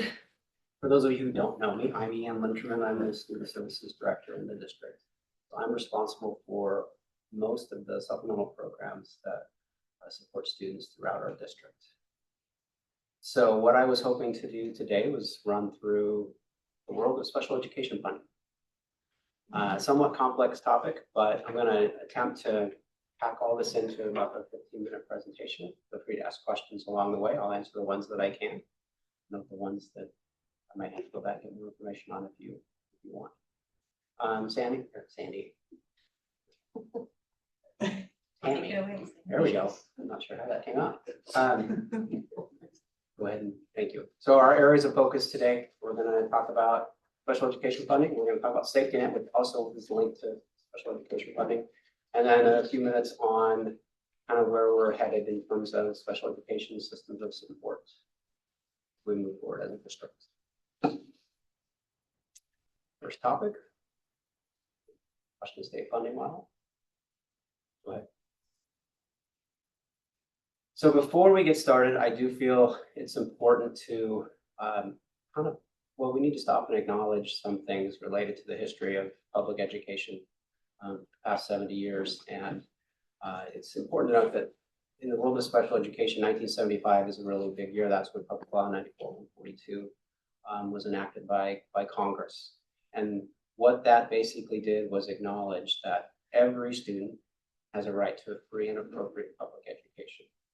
There were court cases that transpired prior to that, but there were like 3 really big ones. The first one, Brown versus Board of Education, was the first to acknowledge that segregation in schools was not okay. Then in the early 70s, there was a court case by Mills, and there was one in Pennsylvania that really outlined the importance of understanding that because a student is differently abled in some way, whether it's anxiety, a learning disability, a complex developmental disability, or attendance issues or behavior issues, that all of those students couldn't just be sent away and like, no, we're not going to educate. Those things changed with Public Law 94-142. So with that, the federal government said, okay, we're going to try to fund 40% of that. And that didn't quite happen. That really has turned into about 10 or 12% over the years.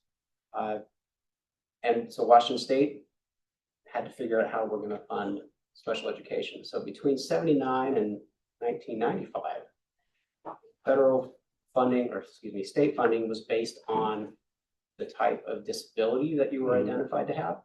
So if you had a communication disorder, or you had an emotional disorder, or a learning disability, all of those came with different amounts of funds, and they were fixed.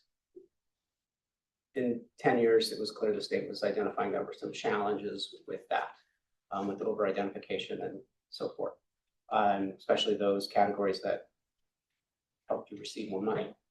So in 95, they shifted that model to a census-based model. So what I mean by that is, for example, it's general consensus that if you take 100 adults or 100 students, 5 to 7% of that population would, 5 to 7 of them would have some form of differently able need or a learning disability of some kind. So the census-based model identified, go ahead and go to the next slide, started ramping up over time. So between 1995 and 2002, that percentage was 12.7%. So in the state of Washington and the federal government, for that matter, for all states, there's 14 categories by which students can qualify for special education services. And so the census model is a way to identify about, okay, for every 100 students, 12.7 are going to be, you can access special education funds for that amount. Okay, 2002 and 2003, that bumped up to 13. Actually, that was supposed to be 12 and 13. Looks like I had a little glitch in typos. 2012 and 13. And then 2017 and 18 bumped to 13.5. And in the 23-24 school year, it went to 15.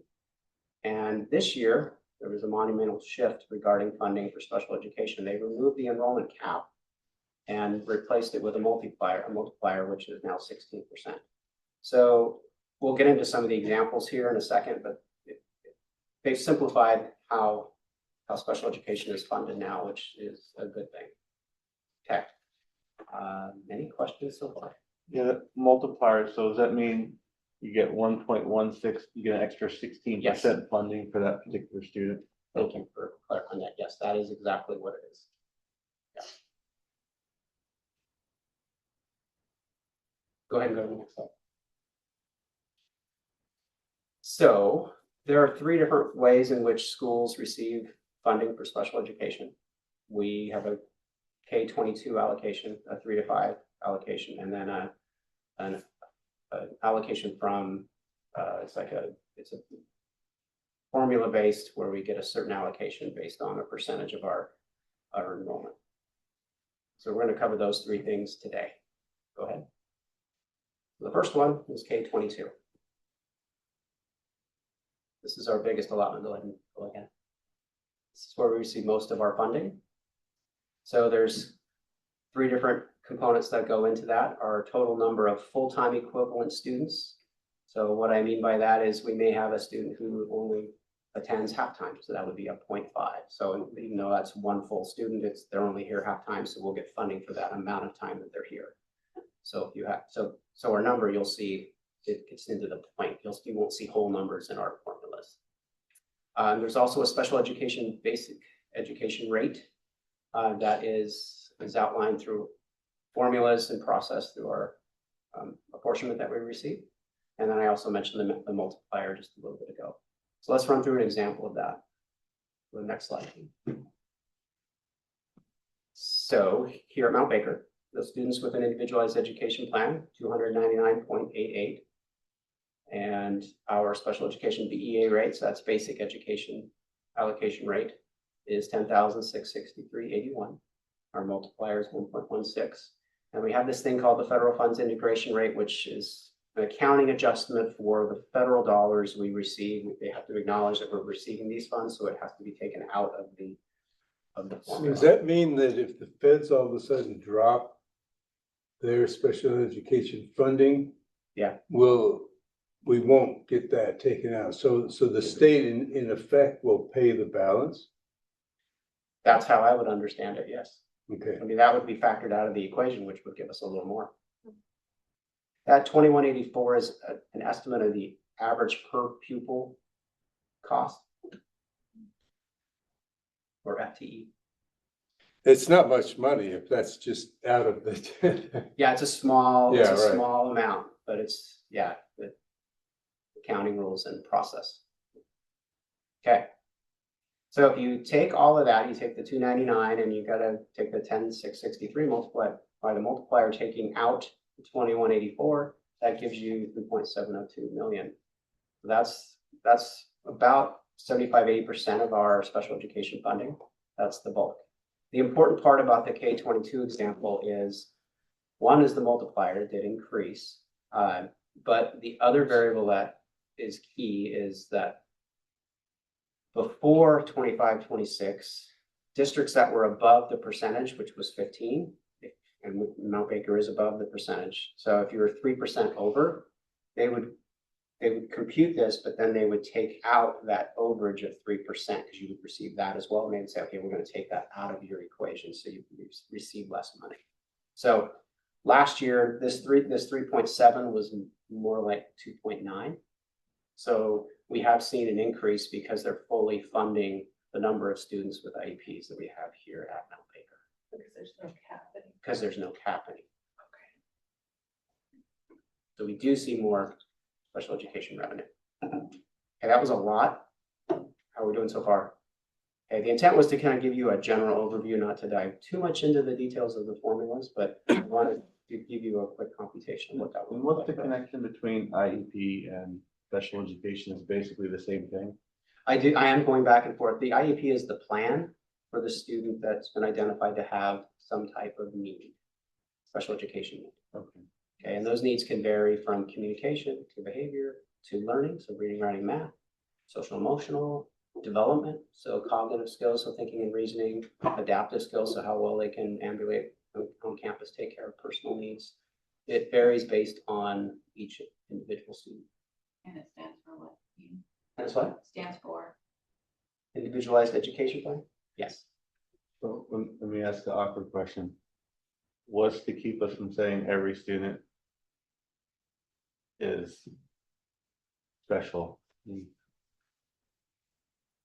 So the idea behind a disability is defined by a lot of experts over the years.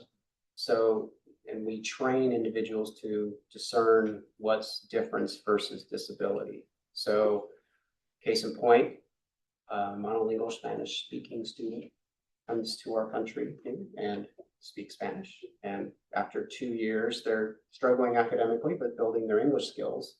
We would want to be sure to not jump to a conclusion, oh, the student has a disability, when they have a major language issue that we're trying to help support. So we have to be able to glean between other variables. Kids who are struggling with attendance may not necessarily have a disability of some kind. There could be other factors influencing why the student's not coming to school. So we have school psychologists, we have occupational therapists, physical therapists, we have speech and language pathologists and special education teachers and gen ed teachers. We all work together to look at data and try to figure out whether or not there's actually a disability present. Some disabilities are, well, let me put it this way. There's soft and hard.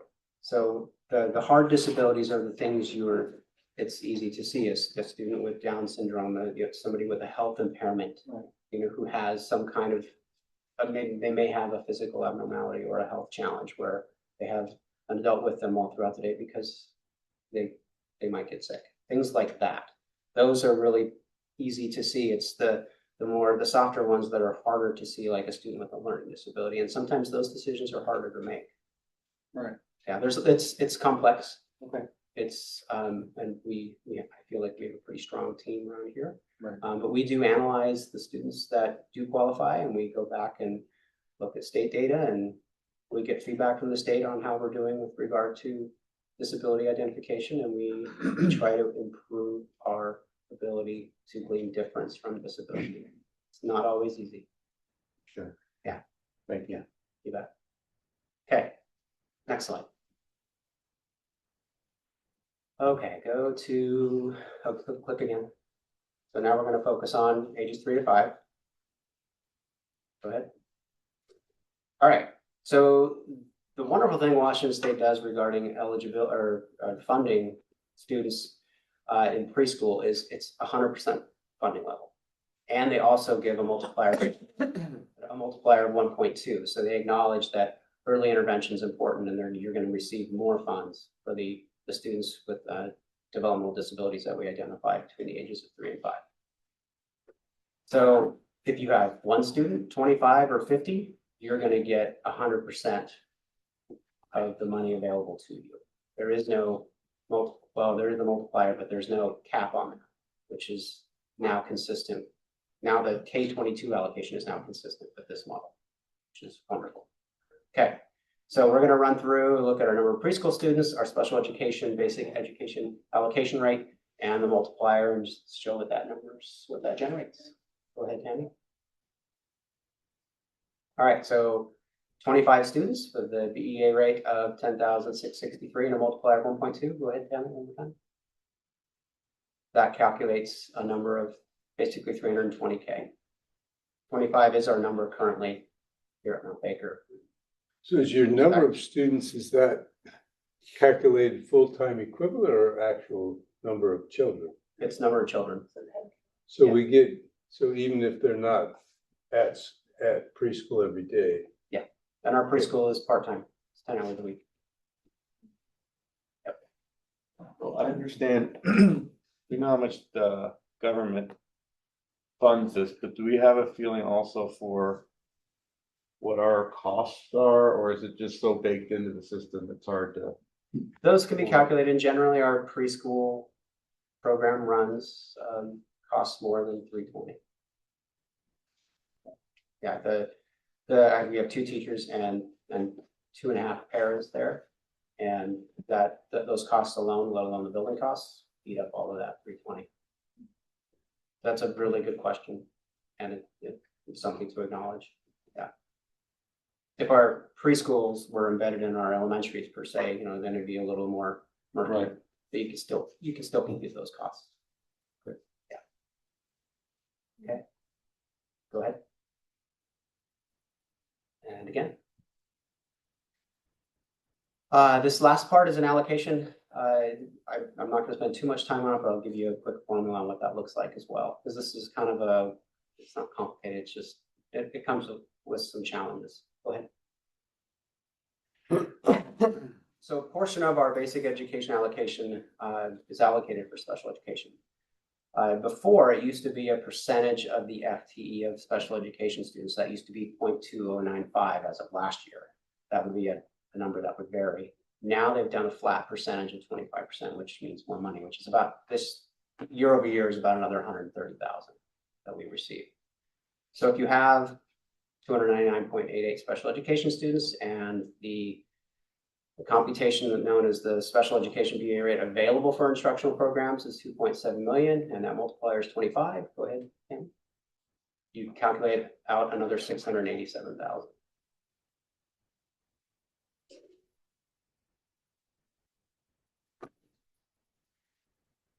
The state acknowledges these as revenue for special education to offset costs beyond the other 2 allocations that we receive. We are one of the 165 school districts that have expenditures over revenues. So 300 students is, I guess it's approximately 20% of our students. How does that compare with the other school districts in the county? I will show you some numbers toward the end. Okay. Our numbers are higher. We used to be the highest. We're, at least in terms of Skagit and Whatcom, but we're no longer the highest. But we're still up there in terms of numbers. Yeah, we can break that down in a little bit. Okay, next, Tim. All right, so that's just a snapshot of those numbers and the total allocation.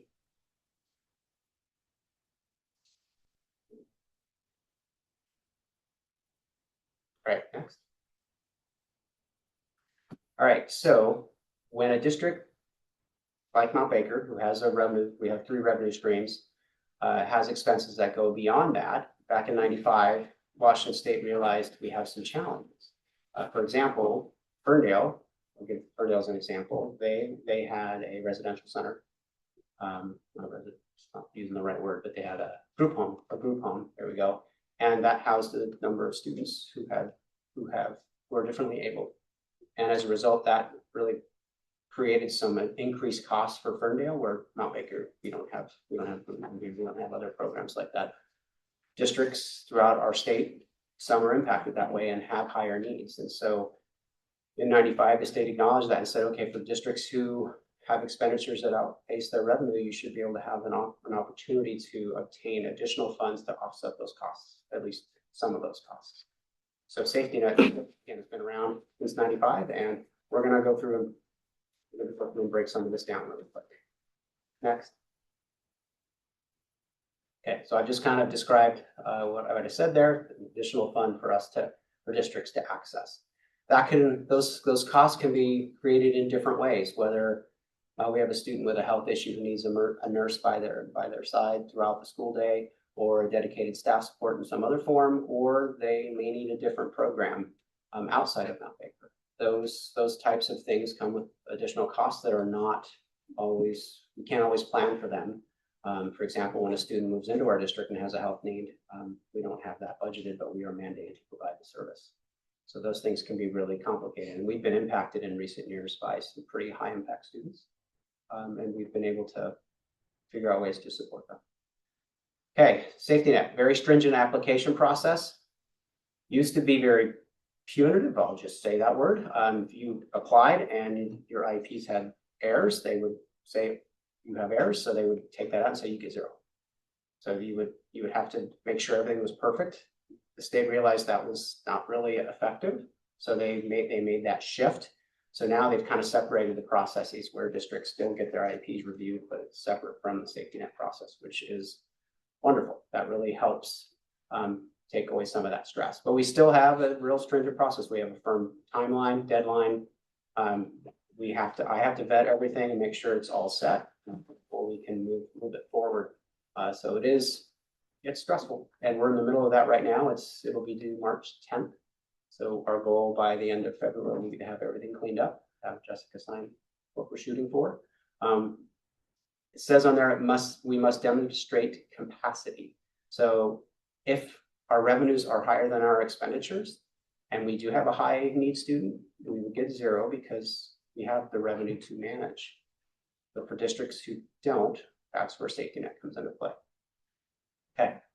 The other wrinkle with safety net that the legislature is trying to fix is the expenses need to be incurred before reimbursement. So we're paying all these costs up front. Let's say we have a student that costs us $150,000. We have to cover that cost. But then we get that when we get safety net in June of that year, we then get it in July and August. So we have to cover all those costs up front. They're talking about doing that quarterly now. I'm not sure. I haven't seen anything on how that's going to be designed yet, but that's something for us to look forward to if they actually can do that. Questions? This reimbursement process, because that's what it is right now. What percentage does it actually cover? Going to be the next slide. All right. Wow, I did. Thank you very much for that. Perfect slide. Yes, go ahead. All right, so let's say we have a student with a disability who has a medical need that requires a full-time nurse. So the district's required to hire a nurse, not just say our current nurse here, you need to just do this now, because our current nurse has other responsibilities and maybe that would be too much. So if we had to hire a nurse, those costs potentially could be tied to safety net. Next slide.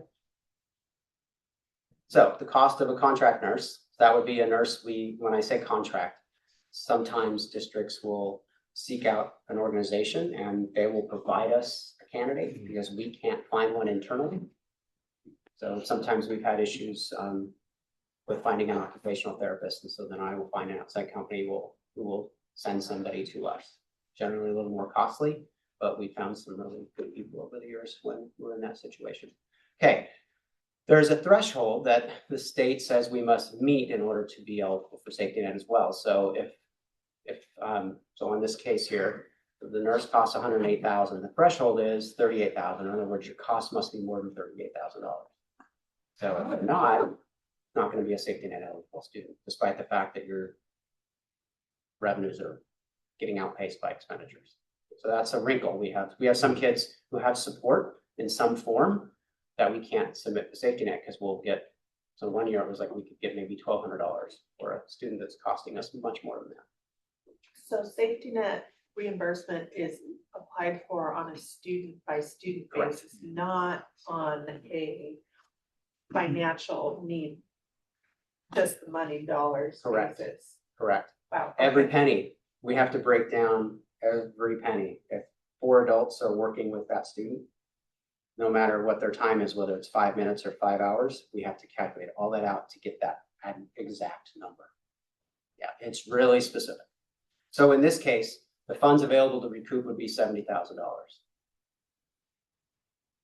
Big picture here, we're out 38,000, but we're able to provide a service that we can't otherwise provide because of the unique needs of the student. It allows the student to be on campus, ties back to the conversation around public law 94-142 about the importance of a free and appropriate public education. Our kids need to be able to be served to our hours, and this is one of the challenges for a district like Mount Baker right now, where our financial struggles have been around a few years. So It's the 38. If you took all of the resources that we get for that one student, both the state basic ed allocation and the amount, the per student levy amount, we're still out over $20,000. Yeah. Even if we get the big safety net, that has to come out of other classrooms or levy. Yep. So if you had 5 individual students who only needed 20,000 more than what we had for revenue, that would be an additional 100,000 for the district that you could not apply for safety net. Well, Because it's tied to the individual student. right. So if you're saying they're They don't 20,000 meet the above the threshold. 38. They don't meet the No. threshold. Oh, if you're saying they're 20,000 and we're spending 20 and we're not able to get to that 38. Right, we're spending 20 on 5 different students. Wow, okay, There- because it's tied to the individual It's tied to the student. individual student. And that threshold used to be 20,000, used to be 21, and it's bumped up over the years. And Who sets that value? OSPI. And the recent House Bill 5263 that changed everything tried to bring this down for districts, but it's been minimal. I was really hoping, and what I had heard, that number was going to be less, and it's not much less. I think it was 39,000 last year. Okay, next. Just to give you a rough timeline of what it looks like in the world of safety net, not that we have to go through all this, but the important one is March. That's when the safety net application is due. June is when the safety net committee meets. So there is a state committee. You can join it via Zoom, and they go through every school district that's applied. As I said before, there were 165 school districts that applied for safety net funds. That was about $271 million that were handed out to school districts, an all-time record. So think about that. There's a pot of funds out there, probably in excess of $300 million sitting there to be accessed. Personally, I sometimes question this process, but this is what we work under. And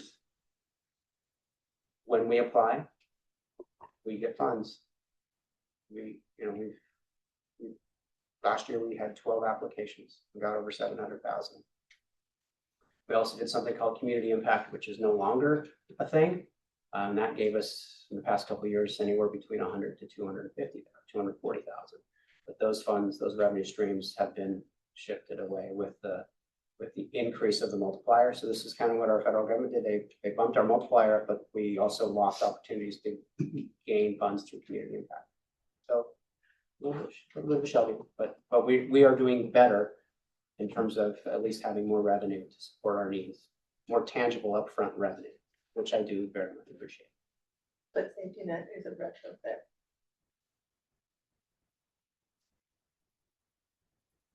Other states have safety net as well. I want to acknowledge that. Oregon does. You know, Yeah. there are Yeah. other districts, there are other states that do that. There's 12 applications for 12 individual students that were above the $38,000. And we're looking at least 12 right now. So we're still in the process of determining what that allocation will be. Our goal is to hit that 700,000 mark again.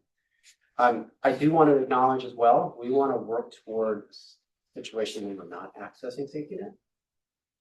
but small districts can be really impacted by a few students.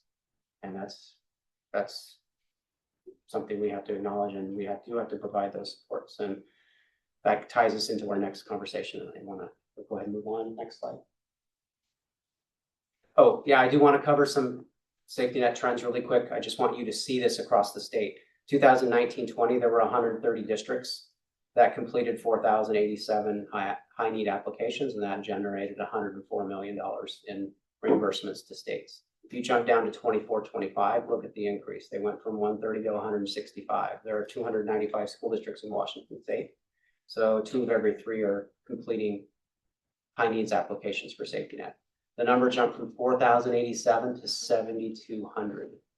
Go ahead and click again. I should put something up to the top. That's a 77% increase in applications from over 6-year span. And click again, and that's 151 an increase of cost to districts up front before reimbursement. So that I said 267 is 262. So that's 20% increase over the last 4 years in applications by school districts. So this is a reflection of pandemic as well. As you'll notice in 2021, there was a decrease in applications. And in Baker, we had a decrease in applications that year because we weren't able to serve kids the same way and have those same costs. So districts didn't feel that impact as much. But it's important to see the numbers. One more.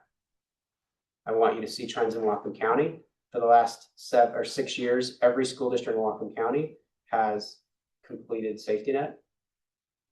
In 1920, it was 120 total applications. Now it's 200. 40% jump, pretty substantial, or an 80% jump, excuse me, not 40. And the increase in safety net funding went from 3.1 as a county to 5.2. Look at those percentage increases again the last 4 years. We have higher student needs. We have more differently abled students that need support, and it's impacting everybody, most everybody. 33 of the 37 school districts in Whatcom and Skagit have applied for safety net for the past, or these last 2 years. And the 4 districts that didn't were very small districts. Okay, next. All right, so any questions before I go on a little bit about our improvement efforts? More than 6 school districts in the county? Well, there's Lynn Christian, but they're private. So they don't have to service students with IEPs. Private schools don't have that requirement unless they're taking on federal funds. Ferndale, Nooksack, Bellingham, Meridian. Am I missing one? Plain. And that's just all 7 would have done that. So that's an error on my part. Maybe I didn't include Baker. Probably what it was. Okay. So at the beginning, I talked about free and appropriate public education. It is imperative that school districts continue to seek to optimize how we provide supports to students. And at Baker, we need to examine our programs and figure out ways in which to improve outcomes for all students. So as of now, right now, I'm focused on supporting our learning strategies program at Kendall and our intensive learning center at Harmony. And we're going to be walking through a process to examine how we improve academic, social, emotional, behavioral support to kids, and also how we improve our ability to include them more and include our students to the maximum extent possible in the general education environment. Washington State as a whole is still the 3rd lexile in terms of inclusionary practices, which is that acknowledgement of the prioritization by school districts to support or embed special education services into the gen ed environment as much as possible. Washington State as a whole is behind in that work compared to other states, but Washington State is definitely moving forward with inclusionary practices, and our goal moving forward is to build a plan. Can you hit the next slide? Is to work on ways in which to maximize opportunities for students to engage in that learning, and to start building a 5-year plan on how we do that. more, in a more structured way. So it's one thing to manage the funds and work through safety net to receive those opportunities, but there's an important part next to this, which is how we work together to have more opportunities for kids who are differently able to be in the gen ed classroom as much as possible. There's work on this that's been around for 40 years on heterogeneous groupings. When you mix all of our students together in the learning process in the classroom, it's better. There's better outcomes for all groups, as opposed to say we're taking the students who are gifted and putting them over here, or kids who are at expected levels here, and the kids who are below expected levels over here. By siloing like that, it actually creates more challenges over time for kids. So our goal is to continue to explore how we improve our practices here. That was a little longer than 15 minutes, I apologize. I couldn't squeeze it all in, but I appreciate your time. I think that was my last slide. Oh, you asked about special education percentages. Click one more. Tammy, is it on there? Yay, okay. All right, I'm gonna walk up to the front. Is that okay? Okay, I know I'm on the screen, but all right. So 2021, 24, 25, our special education percentage, this reflects K to 22, does not reflect preschool. Preschool is 100% funded, so it's a misnomer to plug it in to this percentage. If you go onto OSPI's website, our number will look higher than that. It'll say 21 or 22 because that's including our preschool students. But preschool is 100% funded, so it doesn't really help the big picture because everybody we identify is getting served. And so we factor that out. When you look at, and the state does this as well with regard to their calculations. 2021, we were 1836. We're now at 19.16. It's a 4.4% increase over time. The average district increase in the last 6 years is 14.4. So we used to have the highest percentage in Whatcom and Skagit counties. We're now third highest, so we're still high.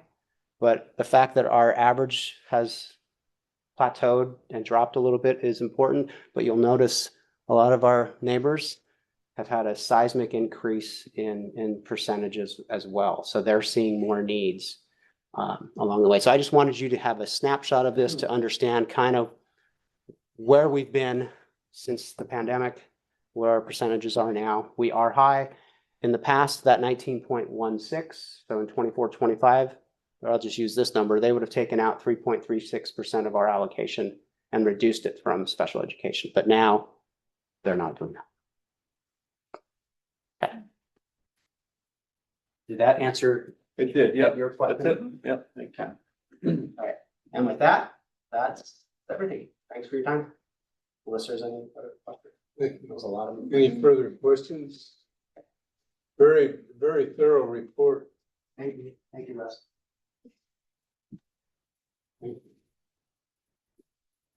So next up is board action items.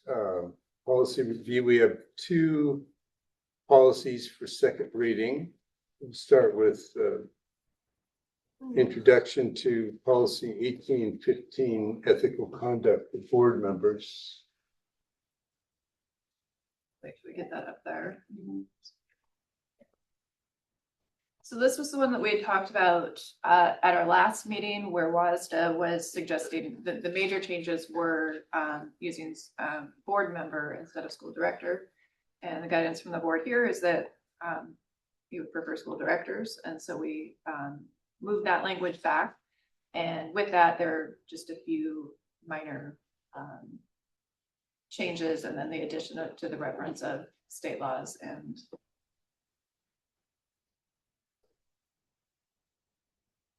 RCWs. I did see up at the top, each board director, so it should be school director, to stay in line with the rest of the document. Oh, this part here. Yeah. Okay. Yeah. But other than that. So the oath doesn't change. It's just the reference to the Right, it code just, of ethics.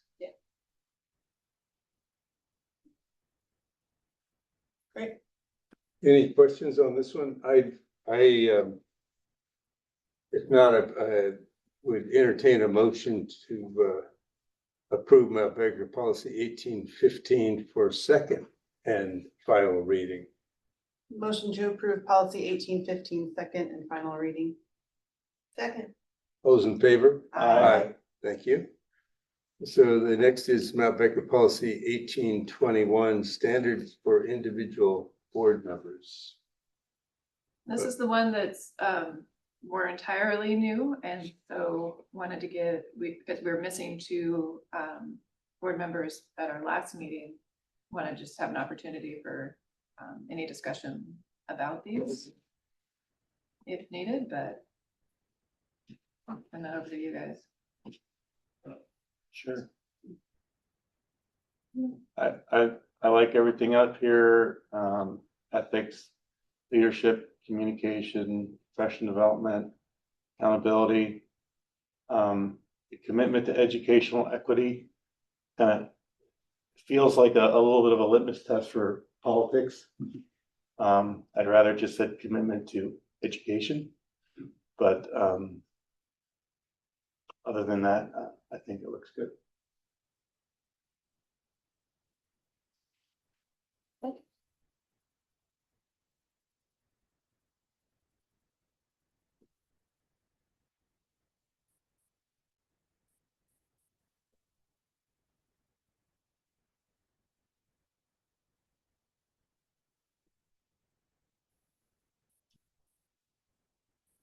Looks good. That's it? Looks good. And so you're saying the policy as written? For me, yeah, unless Ed, you want to talk more about removing that one piece, but I don't see it as a deal breaker for me anyway, but if it is for you, we can talk about it more if you'd like. And I'm prepared to vote for it. I just wanted to verbally acknowledge that part of it. I think one point to note on under the commitment to education equity is the way that's expressed there under A is engaging in ongoing learning about education equity and so on and so forth. As it relates to the role of the board, it's We can just acknowledge DEI as a political hot button, but that's all. Go for it, Amy. I will say this. Some of the wording used in 6A could flag political language that many of us are familiar with. But the sentiment behind it, I believe, is that we do ongoing learning to make sure that every single student gets what they need. And some of that language maybe sounds political, but I think it's not in practice different from what we've all already been doing.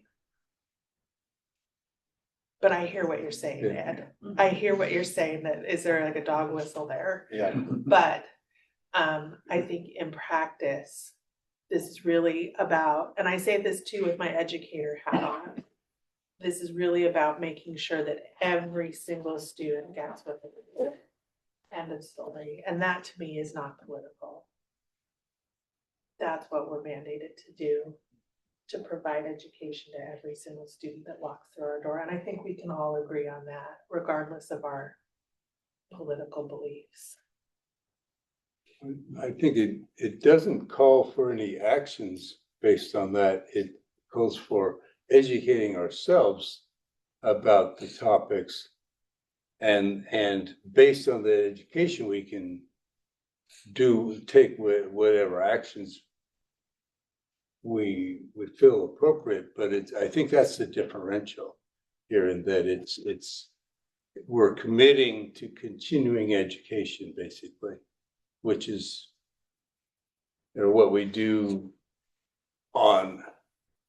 across the board, whether we're school visits or everything that we do, we're absorbing a lot of information from like special ed funding to the separate needs of groups of students and trying to mesh those all together to make the best decisions we can. It's not saying that this is the lens that every decision is made in. It's that totality of all of these lenses that we then bring together to make decisions.